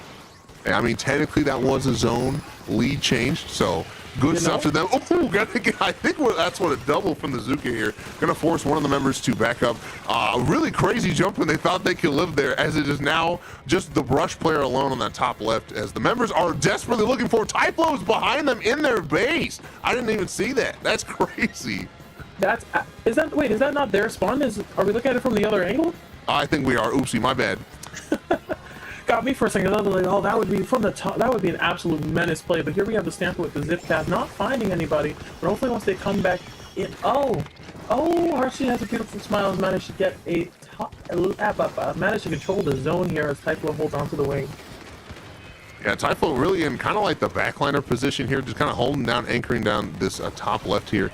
You have a really great position to drop on there. The Sword are going to help out, bail out their teammate there, and I think that's going to give them just enough time to either win that fight or back up. It's so hard when you're stuck in this position because you kind of have to either fight out your choke or fight out from the right side. You see members of the blue team starting to move up here. Gray backing up to that top left, knowing that they have to dislodge me to get there. Are we going to see another lead change? I don't know if they have the manpower from the blue team to actually facilitate capping that zone. You're seeing a lot of people shoot it, and that is going to be the zone lead maintained for Harshi. Has a beautiful smile. And Typhoon's crap gets taken out, so I mean, it's looking like Harshi has a beautiful smile is going to be able to push in and take some real space here. But yeah, you see them kind of cornering Hermit and really showing off some good teamwork from both teams. You see them as one of those members is in that pit kind of alone. You see constantly other members swarming, and now they're even going to kind of try to base the push off of this right side. Gray going to pop crab at a really consequential time here, and that is going to be the zone cap. Man, that was just lightning fast. If you are at home ever wondering what it looks like to really retake zones in a quick fashion, that was right there, man. Get a pick, find an angle, go in. Absolutely, it was a blink and you miss it, and then a Zuka shot from the left just taking that out right there. You'll love to see it, hate to be it. Yeah, it's almost interesting. I feel like the Denny's regulars is almost going for like a double backside. You see Kuvira on the left side or on the right side, kind of just holding that down that area, and you see again Typho still on that top left, and that is going to be an unsuccessful push. I don't know if they really have much time. They're going to have to start rushing the zone here from the side of Harshi. Has a beautiful smile, and right now they're getting kind of stalled out on their top right. Right, plus they don't have the paint to try to secure the specials to get in, but if Menace is able to get the picks there, but they're pushing them back, but I don't think they're gonna as soon as I say it, they might be able to get the zone here. Oh nope, with 2 down, it continues, and game 2 goes to Denny's regulars again. Yeah, that was kind of just an unfortunate thing there. It happens sometimes where if you don't have the man advantage, the other team will see that, especially if they're defending that lead like that, where it's like pretty early in the match. I felt like, you know, they have the option to either paint the zone or go for the picks, and when you're the attacking team, you just don't have that luxury. So even though I felt like they definitely was some potential to cap the zone there, they just didn't have the manpower, and they were quickly able to realize, okay, we're at man disadvantage, we'll just take them out, bada bing, bada boom, we're done. So yeah, man, gonna go up 2-0 in the set for Denny's regulars. Kind of a flip-flop game, got me discombobulated, oh my gosh. Yeah, no, same. In the very beginning, it was the back and the forth, and I just didn't know what to do with it. But then even more so, there was a brush that was actually the pink brush was actually rushing into the blue spawn and just getting more picks from there and putting even more pressure. And I feel like that was able to stagger them just a bit. Because, you know, that's what a brush does. It gets into someone's face and ruins someone's day. As someone that uses a Zuka weapon, I also saw, man, sometimes going double Zuka on zones, if you don't get a pick, is kind of hard because you have 2 stationary specials that are only really valuable if they cause people to move or they get a pick. And I felt like sometimes when you're really trying to retake zone, if you don't have a Booyah Bomb. Oh, I think your mic cut out there a little bit. Hold up. Yeah, Booyah Bomb or Tri-Strikes would both be helpful in that. You gotta have optimum paint for zones.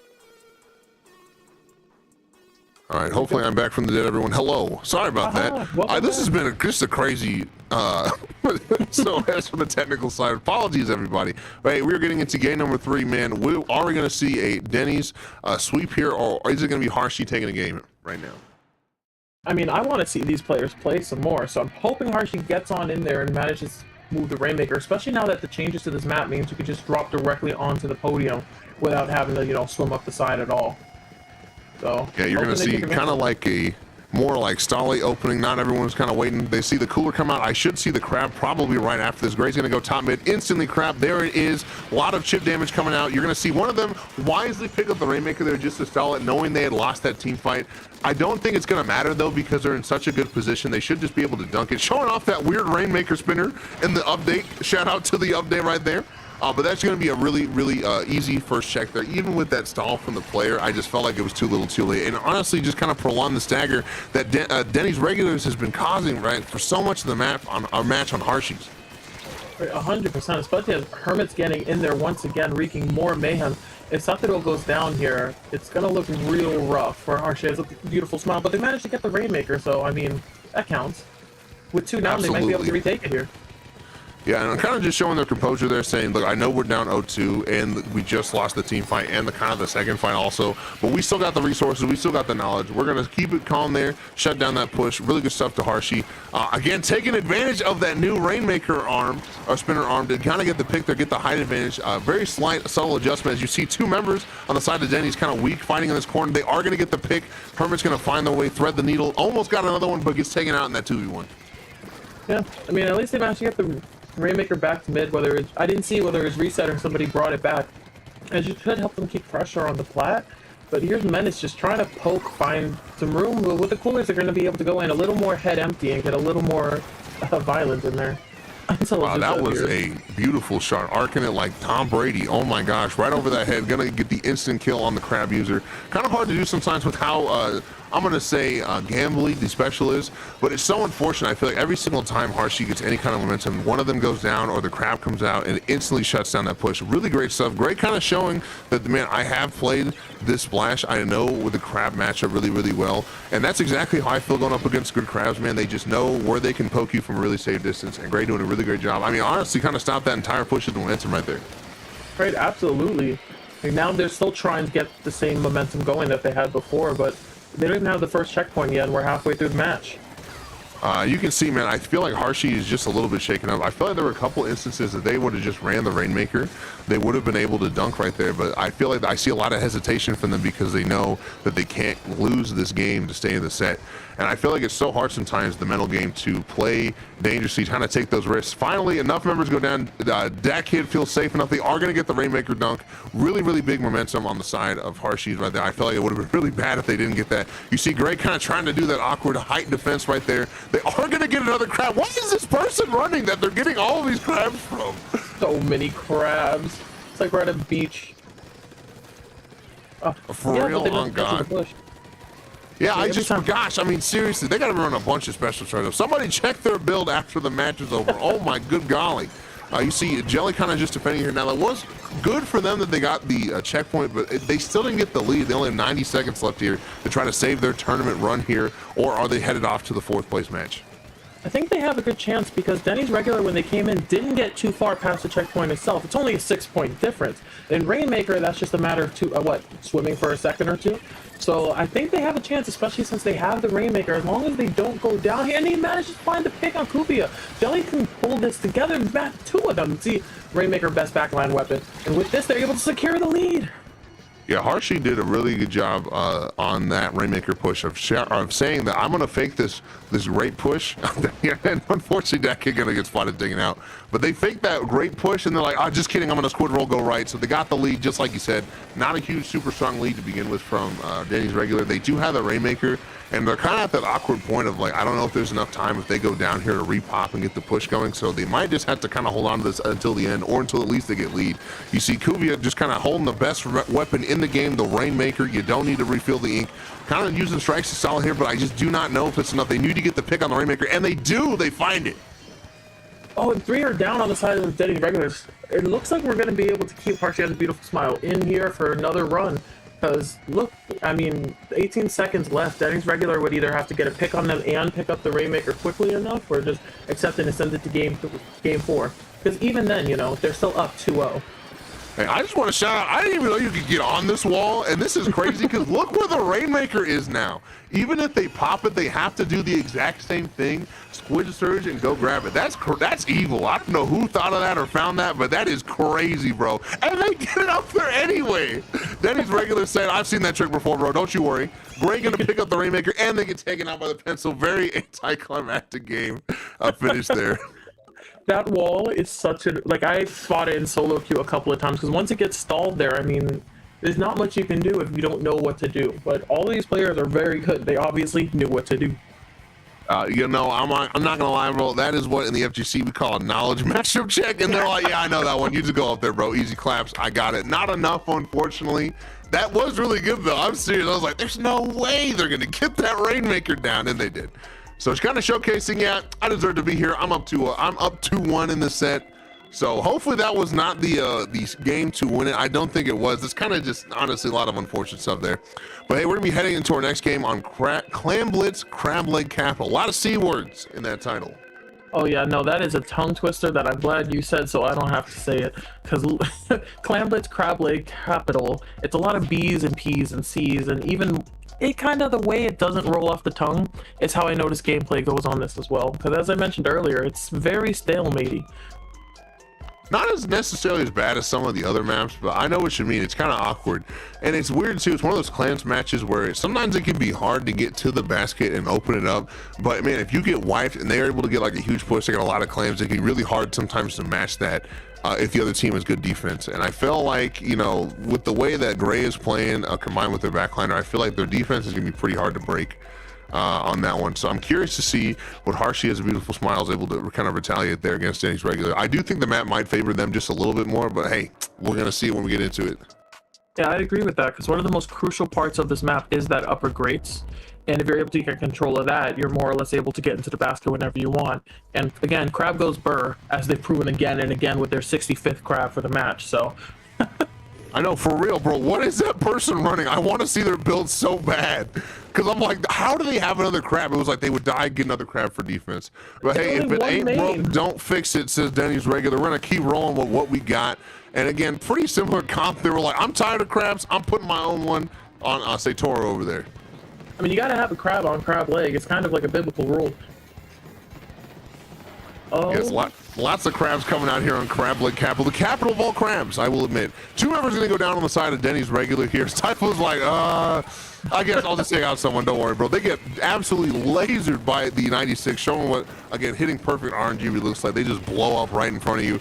And again, I feel like that should have been the start of the push, but Typho got kind of a really good pick there, and they're able to stall it out. You see them kind of going with Kraken, gonna find a pick on their back line. You see them wisely retreating back, gonna get a little greedy, and they get the pick on the crab. That's crazy. I've never seen a Kraken schmoove on grates like that before. What? That's illegal. Now I have a new fear. I don't know if that was intentional, but I guarantee you Typho was like, bro, I'm nasty with it. They got picked by me on the grates, showing that, I mean, normally a lot of people back up their grates as a safe option versus Kraken, but some of those better Kraken players, they can still get the spinning hitbox to kill you with. It's happened to me a lot, and it always makes you mad. I'm like, bro, I'm on the safe spot. How are you hitting me? And Gray really going to wisely kind of keep 7 claims on and does not want to show that where the power claim is. They're going to try to make it now, seeing as their time is nigh. You see members trying to push. They're going to go right past the strikes, going to open the basket, going to go down the process, kind of like how Clayblitz goes. And that's going to be the end of their push, actually. I mean, honestly, not bad. At least they have the lead, but they're going to have to do more to secure it, because 80 is an easy beat. Just one little clam, and that's all comes falling apart. But Harshi has a beautiful smile, is ready to go, but Gray's holding it down with a crab, not letting Jelly move a single step more.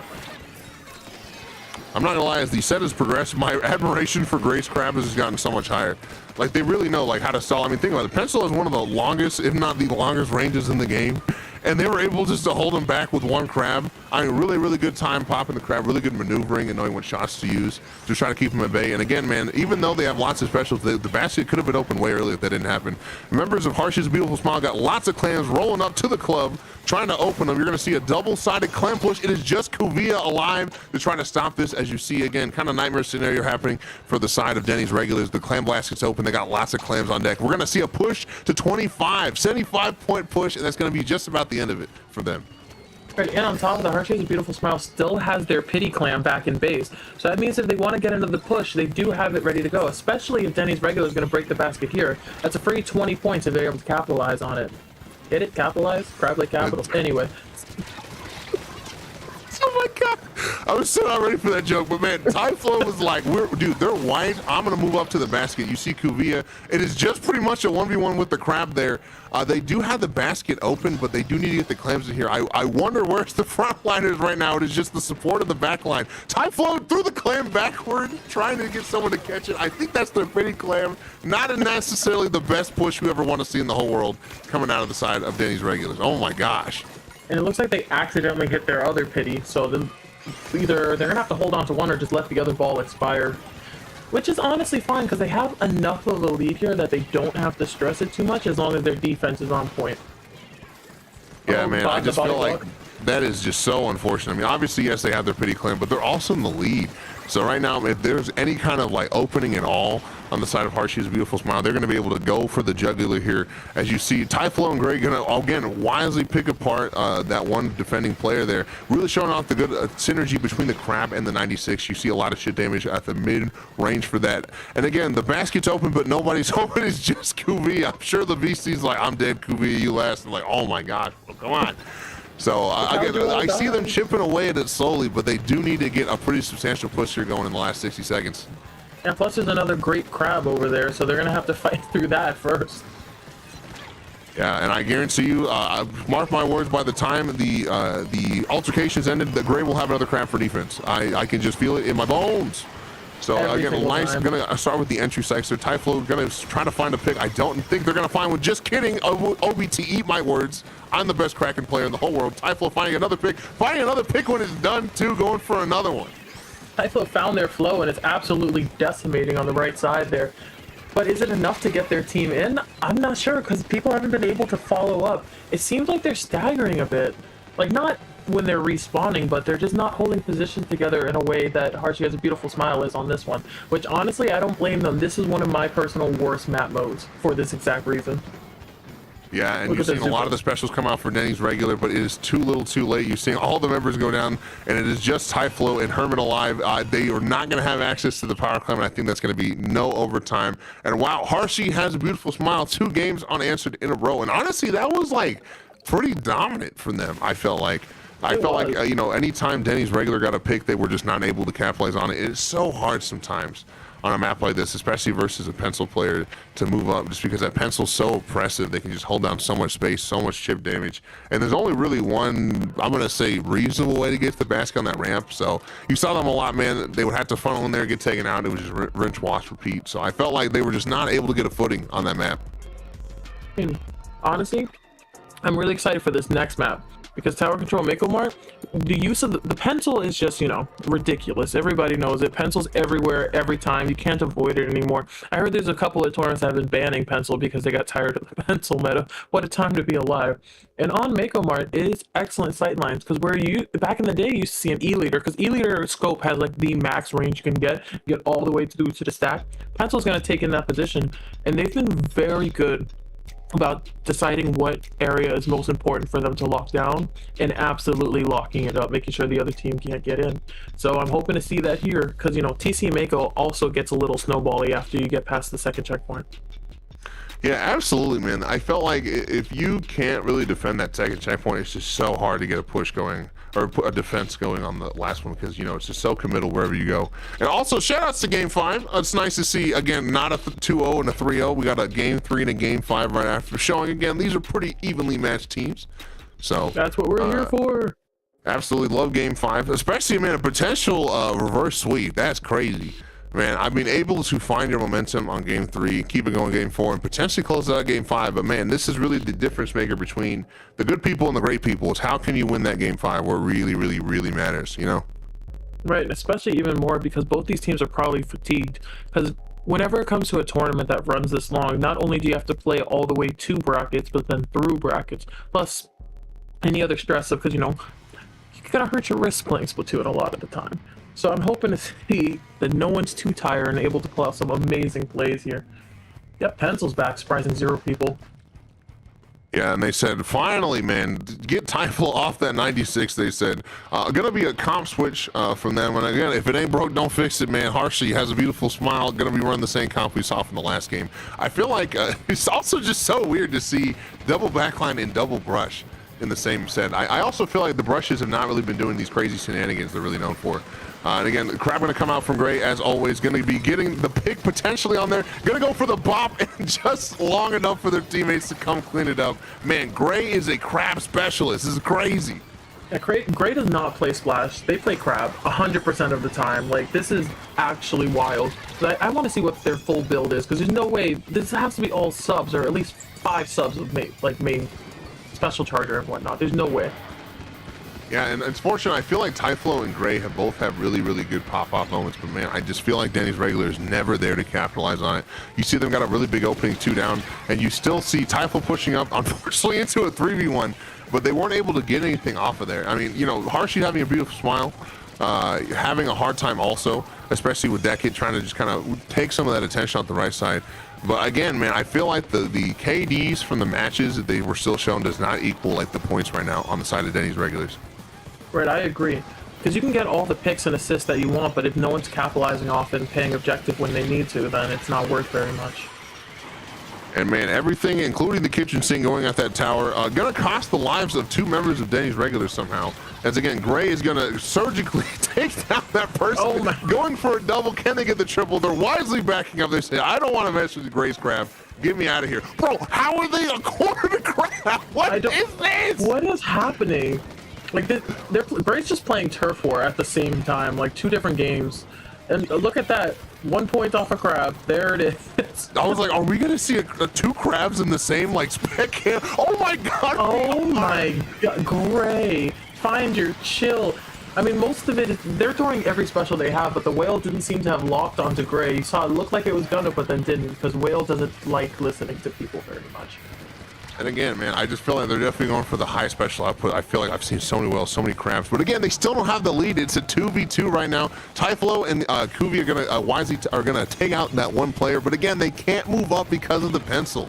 Kuvi realizing that is not a safe spot. You cannot hold that ground when the pencil's on their snipe like that. And I feel like the pencil's been made it so hard to deal with. And all those picks, all the specials coming in have not been able to deal with them.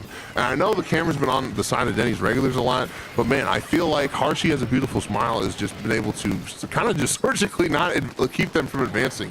Even though they have kind of a bad lead, they are still in the lead. You know what I mean? Right. Yeah, no, because we're already it doesn't feel like it, but we're already 3 minutes through this match. Like, the fact that Denny's regular hasn't been able to secure a lead in this, even with all the picks, just says a lot for it. Also, man, showing that huge range of the pencil, able to control their snipe and the other stack. That's going to be the checkpoint break. Kind of big in a match where 3 minutes in, we're not even past 50. So I feel like this could be honestly a game-winning push for them unless they go 3 down like they did. You see one member jump out. Is this finally the time for Denny's regulars to go out there and get... I mean, it very much could be, as we face some more technical difficulties. We have Kuvia putting pressure on right stack. But again, Kuvia's been really good at holding this area, but I still haven't seen much tower movement from that. Here's Gray with a crab again, but where's the tower? I don't see it moving like it should. And of course, they save the strikes to counter Gray, and Gray does go down eventually to that. Yeah, and I just feel like every single time Kuvi is about ready to get on the tower, about ready to take the right stack, man, you see Jelly on the pencil immediately scare them away. And I felt like that's been so big because their backliner just cannot set up in there. And honestly, they're the rock, as you saw in the last game. They're constantly the last one alive, constantly holding that team together. It is going to be A gonna jump out with that QR instant transmission super jump right there. So now you see a Hermit gonna go down there in the brush fight. And again, man, I just feel like all the picks have been coming out, but the tower is not moving. Like, it's absolutely just at a standstill with only 40 seconds left. Denny's regular is gonna have to make it or break it here because the reverse sleep would never let them live it down. Yeah, man, they're really just saying, look, man, I got a pencil, I got the winning match. So Typhlo gonna pick him out, and again, now it's finally a 4v2. Make that a 4v1. Will we see the checkpoint falling here? Now, they do have strikes for the checkpoint. They should just buy them just enough time for the other members of Harshi Has a Beautiful Smile to kind of get in there, but they do need to make something happen literally right this second. They're going to touch the tower, push them away from the checkpoint there. The last 10 seconds, it's going to be a really close match. They don't have very far to go. You're going to see 2 members go down on the side of Harshi Has a Beautiful Smile. This could be their one breakaway that they need. Oh, but they're going to need somebody on tower since Gray went down. I was about to say Gray went down, so they're probably not close to a crab, but what am I talking about? Gray always has a crab. Oh, if the jump doesn't come in on time, they're going to hold the tower. Gray, go! Oh my god, what? Okay, so Denny's regulars took that at the last second? They did, because they lost the lead. What was I even looking at there, OBT? Oh my gosh, man. I wish I had a heart rate monitor on everyone in the flipping lobby right there, man. That was so just tense. You saw so many people jumping and dogpiling the tower, but unfortunately, and then even when we saw the bomb go off and there was no one on tower, both members got two people from each team on the tower. It was a standstill, and unfortunately, or fortunately, whether on who you are, Denny's regulars was the one that came out on top. It was really unfortunate. Harshi Has a Beautiful Smile, man. They just kind of collapsed right at the very end when it mattered. You saw they were in a constant stagger the last 30 seconds. I wish we had the replay on that so much, man. So much action in an otherwise solid game. But that is going to be the reverse sweep denial coming from Denny's regulars, saying you cannot reverse sweep us even if we take it in overtime with like 5 seconds left. You know, we shall not pass. For real, bro. I mean, gosh, man, that's just so heartbreaking if you're a Harshi Has a Beautiful Smile fan. I mean, you were up for, like, you know, most of the game, and all you had to do was defend that last checkpoint, and Denny's regulars were able just to weave their way through all the defenses and just take it in overtime. But hey, goes to show you got to have a good lead if you want to defend it in overtime. Right, and you also definitely have to never stop fighting, because round 1, round 2, I honestly thought it was going to be a 3-0, but Harshi Has a Beautiful Smile refused to let Denny's just take them like that until the very last second. Jeez, and also, somebody get Gray's build and write that down for me. I'm going to need that. I have 5-star splash, but apparently I've been playing it wrong the whole time. Hey, speaking of 5-star, we have an ad coming up for another amazing...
Looks like we're going right on in.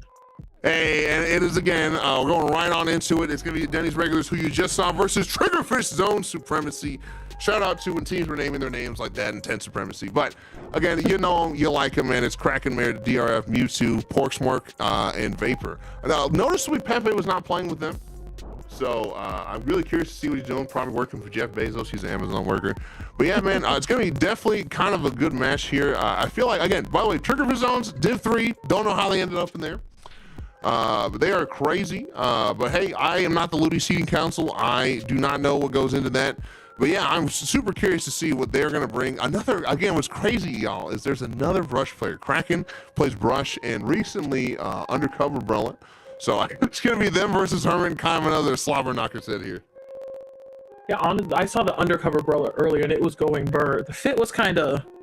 It was one of the fits of all time, but obviously they made it work. Hey, you know, I think Kraken uses the triple shades, bro. I love the triple shades. I love it. Some people, you know, there's people that dress for, like, looking good, having a good thing, and then there's people like, I just wear what looks funny, bro. I mean, they didn't full commit to the funny because they didn't have the tempura outfit on. So, but it was pretty close because they had the long jacket with shorts, so it's just like, you know, bare leg underneath. It's like, what? Was it the Barazushi, the gray one from like 3 catalogs ago? But yeah, no, I live for it because I love a good goofy outfit as much as I love some intense strip. Because a lot of the intense strips, they all start, you know, looking the same after a while. It just depends what color palette you chose. But the goof is eternal. Man. Shouting out to Triggerfish Zone Supremacy, testing literally every single display made for tournaments with their super long name.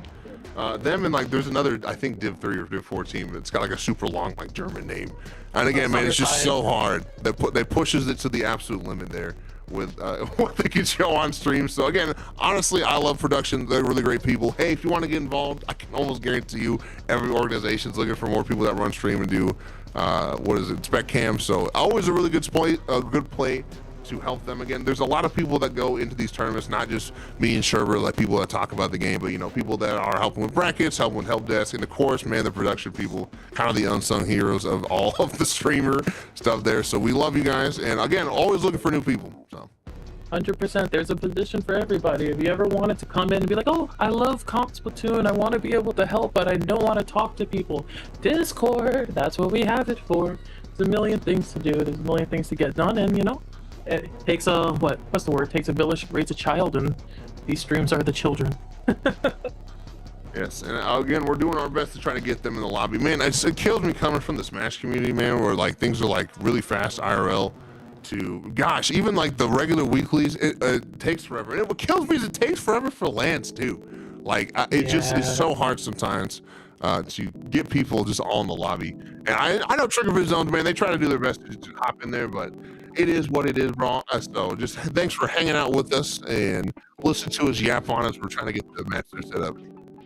I will add, to be fair, you can never compare FGC speed to any other game, because FGC is always a it's not, I won't say always a 1v1, but usually a 1v1 where you only need 2 people to sit down with their controllers and choose their, you know, control profile or plug their own controller in, and you're good to go. You don't have to have like literally 8 individual, 9, because we also have spec cam individual systems. So that's the one caveat I'll give, because I've been playing a lot of Tekken recently, and now watching people play each other, they both just sit down, fight, and then walk away, you know? So dude, I remember I've watched it like some of like the really big majors like Evo and stuff, man. Like I've seen sets be over in like 2 minutes. Like especially if it's like a quick 2-0 in pools, man, it is ridiculous. I think Evo's coming up. I wish Smash you could be at Evo anymore, bro. I went to Evo in 2016. It was really awesome. It's a super awesome event, really great branding. So if you're at all interested in the FGC, you should definitely check it out. Who do you play in Tekken, by the way? Azucena. 100% Azucena. So fun fact, I am a goober when it comes to fighting games. I choose a character I like and I commit to it. That's also why in Splatoon I was a Sploosh main for 3 years. So the thing is, I love Azucena because I love coffee. I'm Puerto Rican, so I love the Spanish culture, and it's all great. And then people were like, oh, so you just chose the broken character. Of course you did. Oh, you had to go for the meta. I'm like, nah, bro. I just like, get a cafe? Like... It's crazy how much sway those countries have. Like I know a bunch of people in the Street Fighter Tekken community are from the DR, and it's like crazy how stacked that country is. But hey, we are not talking about Tekken, we're talking about Splatoon. Our first game is going to be Rainmaker Humpback. I cannot believe, I was like blown away, man, when they put a Humpback back in the game. I thought that map was dead and gone. But here we are. I have so many nightmare flashbacks to, man, just losing that fight on the elbow, getting wiped, and then they just end the game in like 2 seconds. Now, I mean, granted, there is a checkpoint there now, but I still feel there's more of the same. If you lose the 5 out of your pedestal, it is done. At least it's not as bad as the old Humpback Pump Track Tower control. Because the original Humpback Pump Track Tower control was a sin and was the example of people complaining why Splatoon has bad map design. Ultimately, they fixed it, and that fix carried on here. Because now the tower doesn't come up into elbow, it cuts around through trench to give a little more leeway, but, you know, still. Well, that's why it's Rainmaker. I think there's a reason why you don't really see much played on Humpback other than like Rainmaker occasionally claims their zones. It's just like, it's a weird map. Especially, I don't know who's picking Humpback zones in Senno Q, man. I hate that map so much. I just like, it's so easy to get to the other side of that, man. So I feel like Rainmaker's got a decent setup. You know, it's kind of interesting. I always really like maps that have 2 ways you can take it, like Undertow, where you can take it the more safe route on the right for Humpback, or you can take it the crazy route on the left.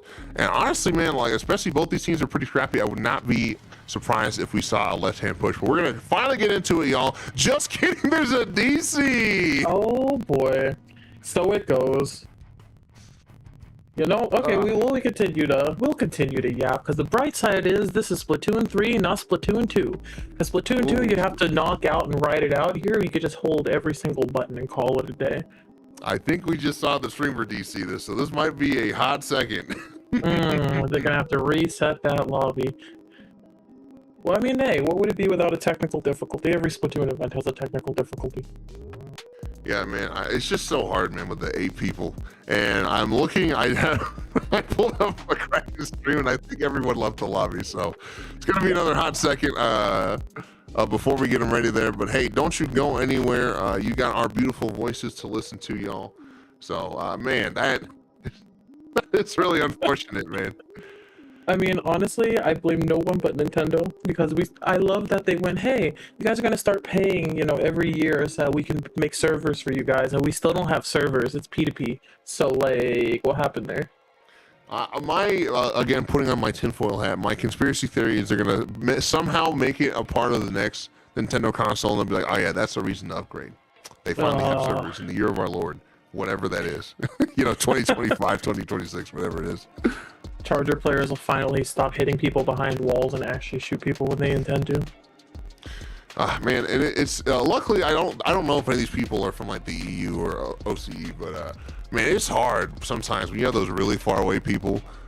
In some of the bigger tournaments, I remember when I used to play in Loeing, man, some of those OCE teams, or especially the Latin American teams, it's just so hard to play against sometimes, depending on the weapon. But I was like, hey, we got to deal with it. They tell you got to deal with it. So hopefully we're able to resolve this pretty dang quickly here. But man, what a Splatoon moment, especially you finally get everyone in there, and then there's a lobby DC. I mean, honestly, I'm glad it's just a DC, because I've had some tournaments where it's been like, is it okay if we drop this set? Our captain's house is on fire. I'm so sorry. And because that happened during, I think it was Loeing 2 years ago, and that was wild when that happened, as opposed to other teams that are just like, oh, our force just isn't here. He's getting, what was the excuse that they used? He's getting a bowl of cereal and just not appearing. So like, oh, hey, look at that. The lobby is back. Everybody's in here. Let's get into it. Finally, Rainmaker humpback, everybody. Woohoo! We got a brush. We got heavy edit. Got, oh, machine and Explo. Bucket Brigade on the side of Triggerfish Zone Supremacy. Yeah, and again, it's going to be more of the same we saw from the last side with Denny's regulars. But yeah, man, it would look like an abnormal comp, but this is pretty standard for Triggerfish Zone. Vapor playing a lot of Explo, Pork on the Junior, Kraken on the Rainmaker now, but using the brush. And of course, man, free bowing on the machine there. Kraken gonna kind of duck it. They're forced to approach the Rainmaker, and they almost had it. Gonna be unfortunately read there by Greg. Kind of got the read on them. Kind of just faking left there. You see the machine player being like, just kidding, there's 4 people there. I'm not going to fight that. Gonna wisely wait for the teammates. Gonna get taken out by a nice Rainmaker shot from Kuvia here, as it is just Kraken Mare alive. Just kidding, formerly alive. And this should be easy, uncontested checkpoint for the side of Denny's regulars. Yeah, that free checkpoint is the best kind of checkpoint, but let's see if they're able to snowball it and send it right through. Because this happens quite a bit on Humpback Pump Track. Once that first checkpoint is broken and you get close enough under until you go down to a splat bomb. But they are 3 down, so they are going to be able to just pick it back up and carry on their merry way. Oh! And, oh, nope, Gray doesn't go down. I was about to say, man, they really did the right thing. I know the eyes were on the Rainmaker there, but I have no idea what happened to Triggerfish Zones there, but they all went down. It was just the machine there. As you see, Hermit kind of just being annoying, trying to keep the raid bubble inflated here as they're trying to wait for their team to come back. You see them finally giving up, going to try to do a wide flank on the left. Kraken's like, get me out of here. I'm dropping the Rainmaker. So again, not what you want to see, man, if you're a Triggerfish Zones Supremacy fan, but hey, man, Denny's regular saying we're hot off of that crazy Game 5 victory where we got some heat on them. And again, looking like almost uncontested here as Kraken's able to dunk the Rainmaker. You've seen Kuvia having to drop into Trents to get the pick there as being kind of harassed by Kraken. But the members of Denny's regulars kind of closing on this Rainmaker. They should get the prop and almost go port. They're going to go down outside their bubble anyway, and that should be kind of a reset here for the side of Denny's regulars. Yeah, that it should, because they're going to have to start coming back in. They are 2 down, and Triggerfish Zone Supremacy is going to... Oh! As soon as I mentioned it, Rainmaker is back down again. Elbows, like you mentioned earlier, elbow is always going to be a stalemate area. Yeah, man, and I feel like that was almost disastrous for Denny's regular. You saw they were kind of out of position. If Vapor had gotten more support, that they might have been able to go for a push. But man, more than about halfway through the game, and we are still at 54, and another push coming out for the side of Denny's regular, seeing if they can just stall as much time off the clock there, maybe even go for the dunk. Kuvia getting another nice Rainmaker shot, kind of showing the Rainmaker chops here, as you see a lot of the chit image with the whales and the bombs and the Explo shots, trying to just get the pick here and stall and try to wait for everyone to come back in. Right, since they already have lead, they don't have to take that risky run to try to push anywhere. They're just able to safely pick people off, back up, pick people off, back up, until they go down to the splashdown, of course, because, you know, splashdown is fixed. It used to be terrible. I mean, it is, like, better, but I still feel like it's not necessarily good. Like, it definitely gets a lot more trades and a lot more kills. Free Blowing going to try to camp that jump unsuccessfully there on the right side, as you see Vapor on the Rainmaker. But man, they have yet to really get to the other side of the map past the elbow. You see them kind of starting to inch their way there. As Kraken Mare's going to go down there, I see them just drop in ahead of everybody else and kind of get picked off. You see Tyflo and Kuvia coming back from their successful pick on that one, man. They're doing a really good job of just playing together on the side of Denny's regulars right now. Yeah, Denny's regulars is just trying to hold them back and succeeding at it, because There's Gray with the crab, and as we know, crab goes burr. Absolutely there. Yeah, they managed to get the pick, and then we have Hermit moving down. And honestly, Denny's regular is doing a great job of not overextending themselves. I've seen a lot of people just kind of, even like higher up players, get too excited and start going, oh, you know what, now it's time to go, it's time to go, I want a KO. It doesn't matter if we're winning, I want a KO. But Denny's regulars proving they're able to keep themselves nice, consistent, and I'd even say regular, and managing to not do that. Yes, regular versus a very irregular team in the Triggerfish on Supremacy. And it's just so hard. I feel like it's kind of like what we were seeing in the last set, where they just are not able to get a really dominant lead. And also looking at the paint, they never really have like a lot of paint control in mid, despite their pretty paint heavy comp being between like the Brush and the Junior and the X-Flow. But I just feel like it's been so hard. They've never really had a lot of space for their Brush player. Or their machine player to really work in. You see Schmork here trying to just kind of hold down. They're probably going to pop bubble here pretty soon. That is 2 down on the side of Denny's regulars. You're seeing Schmork go for the bomb here. Going to see if they can get the pick on the Rainmaker. That's going to put it in trench. Not necessarily the best spot, especially with 30 seconds left on the clock here. Going to find a nice Randy bomb pick. And you see a lot of specials online for the side of Triggerfish Zone. This could be their breakaway moment, but they do need a KO. It is just Hermit alive on the Brush. And the bubble at the perfect time. And the dunk from Kraken. Yo, Triggerfish Zone Supremacy decided, hey, I heard y'all were talking we weren't going to make it. Let me change your mind real quick. That was such a perfectly timed bubble. Yeah, you know, I was thinking this the other day, but bubble is so useful, especially in Rainmaker, for that exact situation when you're trying to stop them from dunking, because you literally just can't, especially one person shooting at the shield. And again, Porchmore being the junior player that they are, they have a lot of experience. They know how far to put that bubble, so they're shielding the Rainmaker pedestal. And that was just kind of a checkmate moment. They just nothing you could do. All you could do is cry from your spawn, you know, as it happens to you. So really good stuff for Triggerfish, being down literally until overtime when they were able to take it. Great stuff for them on that one. We are going to be moving on to Clan Blitz Umami, but man, I feel like it was so in control for Denny's regulars, like the entire match. Right, yeah, no. It's the same, it's kind of a little bit of a taste of their own medicine, because the match before, Denny's regular pulled in at the last second and managed to KO, and now they get to have to experience it from the other side. That's why I love watching like the finals and semifinals of these matches, because you never know what you're going to get. Yeah, it is just so challenging sometimes too, and especially if you're thinking of any way to break someone's momentum, that'll definitely do it too.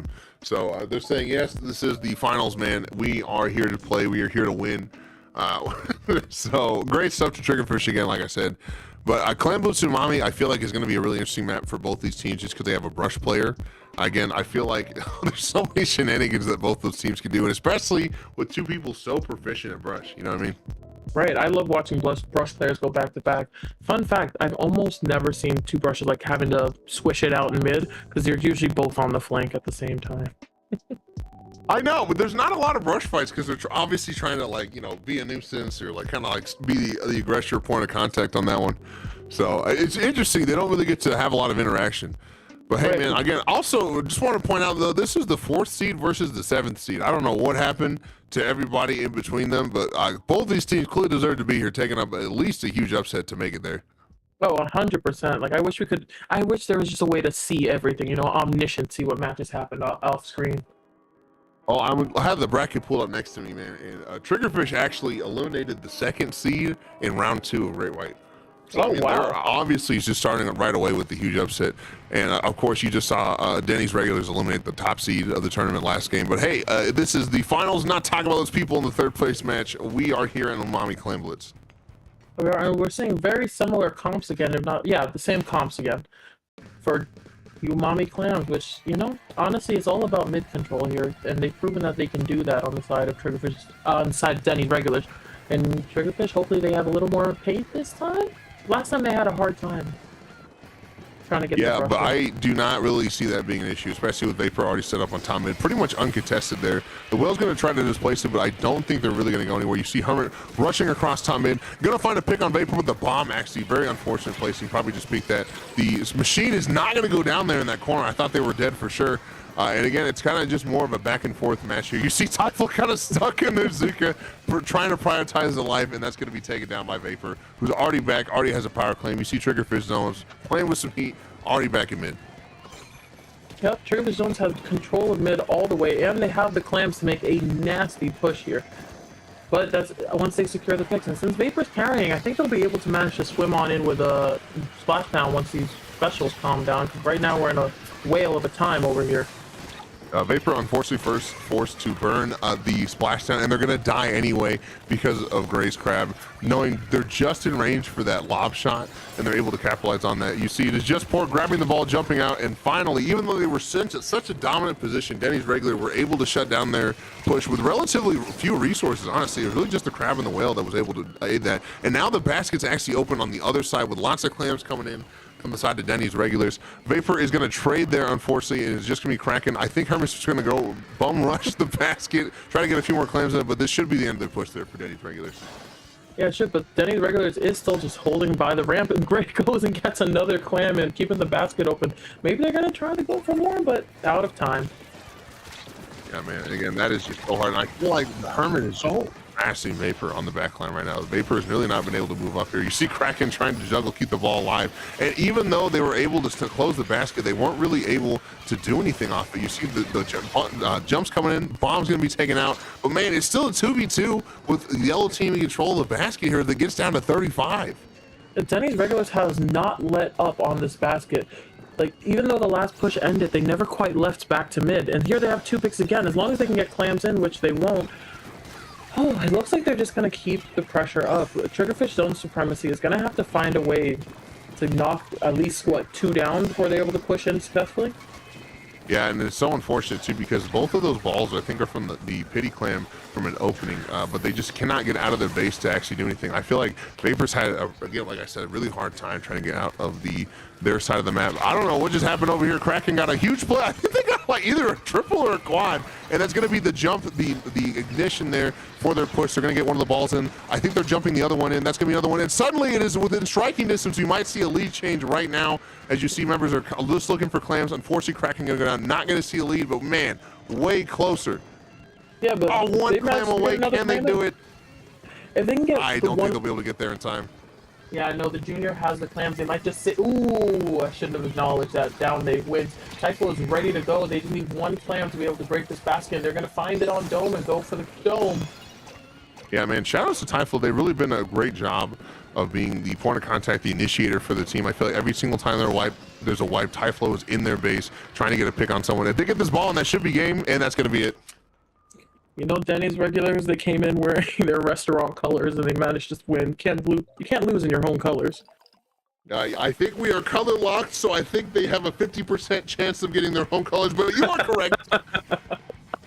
Man, this is just like a crazy game. It looked so good for Triggerfish for a while. They almost took the lead there off of 1 push, but man, all they needed was Typho up in their face, open the basket with some really lucky clam spawn, and all they really needed to do was get them the power claim in after that.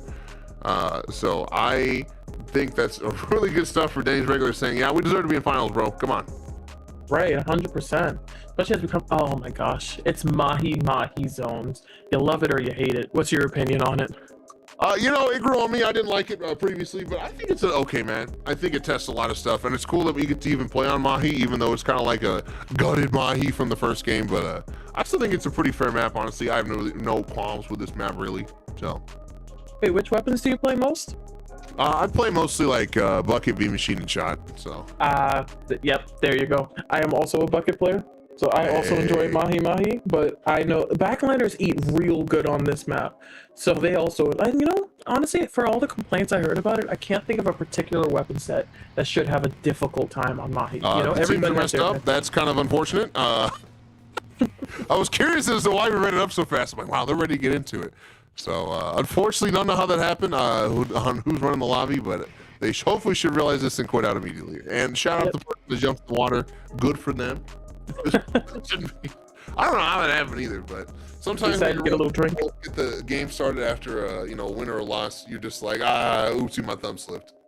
You know, honestly, it's also partially probably the pro controllers, because they sometimes do a little wiggle left and right, you know? Like, you'll select one thing and nothing will happen, so they might have just gone down through the player menu and then accidentally checked right on one, so. It happens to the best of us, even the pros here in Great White Bracket. But I think still, though, this should be pretty back and forth. I felt like it was really like whoever was in control in the last game had a huge advantage. I don't think that'll be as big in this game. Because sometimes, man, you don't even have to push super far into their base to get an advantage. I know in both teams they will, But I feel like sometimes if you just can continuously punish them trying to come into zone when you have control of it, you don't necessarily need to do that. So I think it'll still be a pretty scrappy game going back and forth again. Right, I agree. I mean, I'm hoping it doesn't snowball. I like seeing some good back and forth play, but lately, like, Denny's has just been coming in and grand slamming their way to zone. You know, whether it's Clam Blitz or Rainmaker, they've found a way to make all their pushes well known and very present. But that doesn't mean Triggerfish hasn't been great at, you know, countering that, as the fact that they're 1-1 has proven that. Are you like a huge Denny's fan? You know, seems to be, you know, a lot of Denny's terminology and lore. I'm just saying. Nah, I'm just a pun fan. I know everything so I can make a pun about it. Hey, like honestly, man, you gotta find your angle, and I think puns is absolutely working for you, brother. I've been waiting for someone on Triggerfish to camp. You know, I've been waiting so long. Oh, and we're gonna see the undercover coming out from Kraken. Look at that build. They're playing for entirely mines. Those mines are so deadly. You should see a lot of that in their play. They just surround themselves with mines with all the sub power up there. But again, kind of a quirky comp, but very. If this was like any other team, I would say they're crazy, bro. But this is really what they just run a lot. And wow, Gray gonna be taking out that crab immediately. Not gonna have that resource. You see Kraken kind of just doing what Brellas do best, kind of taking the heat off of them, backing up wisely. After that, you do see two members go down to Typhoon and the Kraken back on the 96 there as they're pushing their base, trying to find a pick on that one. Don't find anyone, but man, look at the zone and look at the map. Yeah, right? Like, already we had to switch hands. I didn't even realize when Denny's got control after that Kraken went out. Oh, what got Ty there? Or was that Gray that went down? Either way, it was some bomb menace, and the zone has changed hands again. We saw Kraken on this undercover earlier, and they were really messing it up on the other side with the mines, absolutely being a menace. And they haven't even gotten a chance to lay the mines out in zone, as once again, it's switched its hands again. Yeah, I mean, that was a classic example of why Reef Slider was bad. You saw literally everyone on the other team walk away from it, live, punish the Reef Slider, punish the person that was trying to capitalize off it, and then they were able to get basically either a 2 life or 3 down, and were able to just kind of just come right back into it. You see Gray shredding that umbrella saying, "You play a bad weapon, bro. Don't take that near me." You see Gray kind of crashed by this expo, but thankfully the water has dropped finally. We were so close in the 70s to the water dropping, but it didn't happen. But man, I mean, this looks really bad for Triggerfish zones as they have less than 36. They got one more push on them. You see the splash sun come out from Vapor. Not going to find a pick there. Gray has this crab on lock. They're going to use it to probably just bully Vapor, and that is going to be the Reef Slider cap. This is definitely one of the stronger Reef Slider cap zone. I think it's pretty easy, especially with any kind of special power up on there to insta cap the zone. Going to keep them alive and out of penalty, but man, they do have quite the mountain to climb. That they do, but they've proven that they're able to get all the way over it. Because here, like just a moment ago, they had almost no map control, and now they're taking control. And here's Kraken again with the mine, having to run from a Kraken. That's going to be a tongue twister. Mine kill from Kraken coming out, just showing the power of their entire build that is built around mines. Going to re-slider forward, not going to find a pick. Gray going to back up and just pop crab, saying, I got you, bro, on this one. Going to deny them the lead flip, but they are significantly closer. Now, we saw this in the last game. But are we going to see them actually come back and take the game, or is it just going to be from here again that Denny's regulars are going to be able to hold? I mean, honestly, it's anyone's match here because they've all like I don't even know who to hedge my bets on. There's a lot of games I've seen today. It's like, oh, you know, they have a chance, TV. But like, dang, Triggerfish is not holding back any punches, and neither is Denny's regulars. They do have 3 specials on the side of Triggerfish. They're kind of just waiting for Smart to drop here. Going to pop the bubble. I do think it's going to be too little too late as they're unable to kind of be able to get a hold. I don't even know if they're going to get a zone cap right now. Well, Triggerfish did get the zone cap here, but Kuvia's in the back, Kuvia's in the back trying to get the pick off, able to get that and the cooler and a half. Before I can even say things, we've already moved on to 52 new things. Triggerfish went down with 3 people. I think this might be the push for Denny's regulars. Yeah, man, this is just so hard because every single time Triggerfish, you saw them, they have so much resources. They're just not able to get a hold. And like I said, man, you don't need always to get into their base, push super far forward. If you can just keep punishing them like Denny's regulars done such a good job of the entire match, you don't need a whole lot of stuff. Schmore going to pop the bubble above the zone, saying, I'm not messing with that zone this time. And that is going to finally be them breaking out of jail, going to be able to finally put some paint on the other side of the map here as you see them getting set up to defend their push right now. And Kraken didn't even have to use their Reef Slider for that, which means they have one to combat them as they come in. But here, they're gonna nothing like having a Kraken fall on you while having to run from a whale. The fact that they're still alive is amazing to me. Like, look at that peak expo play, and then there they go. You know, honestly, that was a really good combo, the Kraken and the whale, because there's nowhere to hide. But man, suddenly this is within striking distance of the lead for Triggerfish. All they have to do is win this last team fight. That is going to be the lead. You see the bubble coming out from Spork. I don't know if Denny's regular has enough time, enough resources, especially with the splashdown. That's going to be it. Oh my, wow, just straight up, wow. Like I said, I don't know who to place my bet on here because it's neck and neck, tit for tat. Man, I feel like zones is just so hard sometimes because you saw, like I said, man, the other team in control for like 90% of the game, but if you fail to retake when you really need to, that's the end of the match. And I really feel like, you know, I wasn't a big believer in zones, but it does test your resiliency and how fast you can come up with stuff on the fly, just because you don't get a lot of chances. Like, I mean, theoretically, if this was another game mode, we would have had to gone farther into time, maybe in overtime with zones. You do not get that luxury. You have to make that recall. And also, I feel like Triggerfish is doing just a really great job of showcasing, hey, these specials might be weaker with Bubble, Splashdown, and Reef Slider, but they do have their checkmate moments, and that's one of them. You saw the Bubble come out, and even if they were able to shred the Bubble, the Splashdown covering the whole zone, I mean, there's just no way they're getting past that. Right. It's like having Umbrella across the whole zone with the bubble, because the thing is, when they put that bubble down in mid, the enemy team wasn't able to move forward close enough because they had just gotten taken down enough. Honestly, love to see it. That's the second time in this set they've made use for the bubble GG.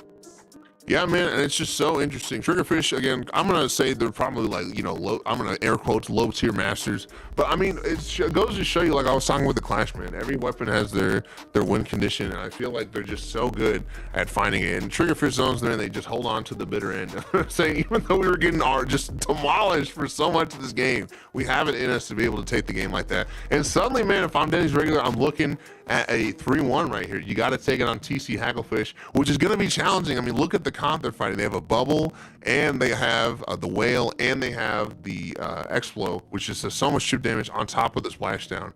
It's just so challenging, especially on a map with a huge snowball like TC Hagglefish, man. So if I'm Denny's regulars, I'm sweating right now. Yeah, 100% covered in the sweat. I mean, honestly, I don't know.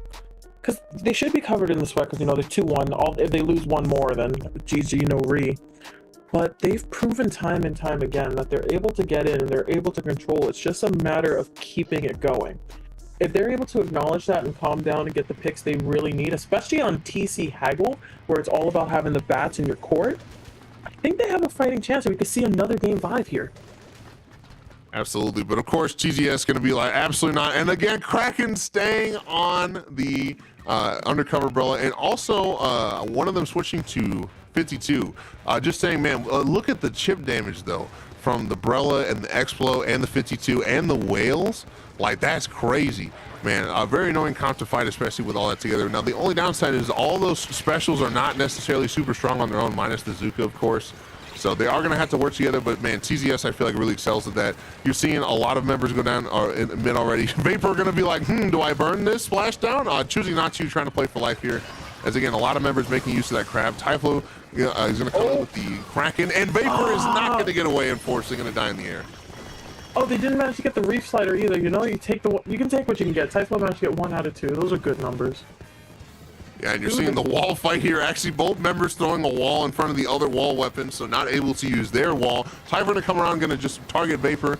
Man, this team has just been so good at picking apart Vapor, their backliner, who really, again, holds it down. Kind of is the glue for this team's pushes there. So really good stuff to Typhlo. As, again, now you're seeing the other side. It is not even Kraken. It is the 52 in their base saying, you have to approach me. I have wall. I have whale. Typhlo's going to wait it out, wait for the team member to spawn. But all that burns so much time, and now TZS is already back into mid there. And now it is just the brush, not what you want to see if you're a Denny's regular fan here at the beginning of Game 4. Hermit's going to have to roll. Never mind, there's a splashdown. Man, it's so hard because I feel so annoyed when that happens to me, but it is a really good use saying I'm going to feign like I am going to be really vulnerable, but suddenly I'm going to be having basically unavoidable special. And while that push didn't get to 51, they did at least get, only got to 51. That at least got them the first checkpoints for some kind of semblance of a lead here early in the game. Right. And, oh my gosh, I don't even know what to say here. But look at this. That whale's about to come out and pressure the plat. Yep. Whale came out pushing against Denny's regulars, and Denny's regulars has a chance to get the lead here if they're able to secure the area they need. Cooler's out, Typho's got the Kraken going, and here comes the push. Yeah, as you see, man, they're just getting super marked by this. And it's so unfortunate. I really feel like this is kind of showcasing one of the weaker points of Crab, is you saw when they popped Crab, there was no one in their immediate vicinity, and everyone was above them too. So I felt like they just did not get a lot of value. Gray saying, I can defend myself out of Crab, don't you worry, as they're just trying to just kind of solo hang on to there, but it doesn't matter how good you are, you cannot win a 1v4 unless you're Gray apparently going to take out this, the Expo finally going down. But man, that was crazy. Took a 1v4 and basically made it almost a success on their side. Gray went from throwing claws to throwing hands without a moment's hesitation over there. That was wild. And then Hermit backs up into a bomb, unfortunately. You hate to see it. That shot on Typhlo. I believe Typhlo was close to Kraken, so that is a crucial pick for them to get there. And then just the Reef Slider delete coming out of Kraken. And, you know, I was talking about them kind of picking apart Vapor, but, man, I feel like Kuvia has not been able to set up comfortably at all this whole match. And this is just where I was talking you don't want to be if you're Denny's regular. Having to defend your checkpoint, it is just the brush. They're surely going to go down the Expo here. And now there's no one to defend. Gray has to just rush the tower by himself. Gonna pop Zuka, I guess. Falls off the tower. Not gonna be the game-winning push. This is one person they hopefully should immediately die here. Yeah. So, wow, look at the radius on those ink mines. But man, really great push for TZS. Unfortunately, I've been there, man. You pop Zuki, you're not able to defend yourself. So, but man, if I am Triggerfish Zone Supremacy, I am sitting pretty, man. I gotta defend for the next, 80 seconds or whatever. Right, all TZS has to do is chill, hang back, and run some really good defense. If they want to, they can put, start a push to make the tower further and harder to get, which is what they're going for now. But they genuinely don't have to. It's up to. I can't even speak. There's so much happening. Help, OBT. What's happening? Well, you finally see, like I said, man, Kuvia is finally set up, able to defend themselves. But again, they still have so much space to cover in the last 50 seconds. Almost getting the pick onto the machine. They're having to back up. Very unfortunate. As you see, all the members of Triggerfish Zones able to come in and just jump Kuvia, and that's going to be a wipe. You don't want to see that. Oh my good golly, Miss Molly. 30 seconds. Can they bring this back from the edge? It's not looking like it, but they're able to stay in mid and get some jumps in, but oh my god, Denny's regular is gonna have to really get it together here because they cannot afford the loss. It's GG if they do. Hey, but we saw this in the last set, man. You cannot count Denny's regulars out, especially with any kind of momentum. You're seeing a lot of the specials being built on the side of Triggerfish Zone Supremacy. If I am Denny's regular, I'm like, we gotta kill the Expo, bro. They're gonna splash down the tower. I'm gonna die horribly. Or we can just go down to a Kraken on the Reef Slider. Man, it is just Gray alive, and I think that is gonna be game and set for Triggerfish Zone Supremacy. They are your sink or swim 152 champions. Hey, I'm just gonna go out there, bro, and say how many Div 3 teams are winning SOS. I don't know about the server, but it's not very many. It's not, but here they are going against the status quo and proving once again it's really anyone's game. That was so much fun to watch. Man, it is always such a treat to commentate Triggerfish Zone Supremacy. I feel like they just play these weird, quirky weapons, and they just play so well together there. And we're just able to kind of systematically run what they wanted to and able to take it there. Their game-winning push for Triggerfish Zones was really awesome. They just kept them in a constant stagger on the side of Denny's regular. And again, Denny's regular, hey, man, I felt like they played good. If this was the FGC, I would say, hey, it was 3-1, but it was close, though. You know what I mean? Mm-hmm. Honestly, Denny's regulars, shout out to them. They were absolutely cooking. It looks more like they're the employees than the customers at Denny's, But yeah, and they played really well, in my opinion. I mean, they did have to beat the #1 seed of the tournament to make it to Grands. So obviously, I know it looked like it was a lot of TZS's games, but man, they had them on the ropes for a lot of the set there. I mean, it really was not just like the TZS stomp that the game set screen in front of you guys kind of shows. But man, good stuff to both teams. Very happy for Triggerfish Zones.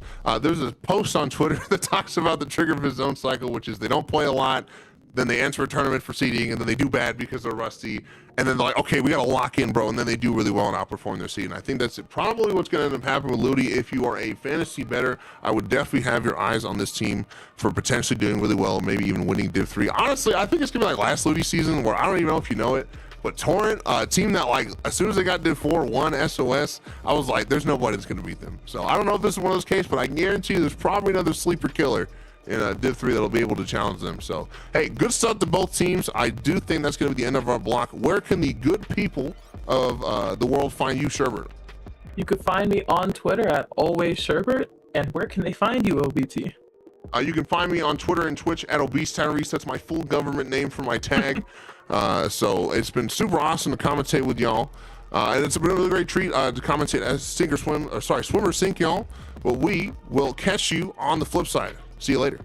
Bye, y'all.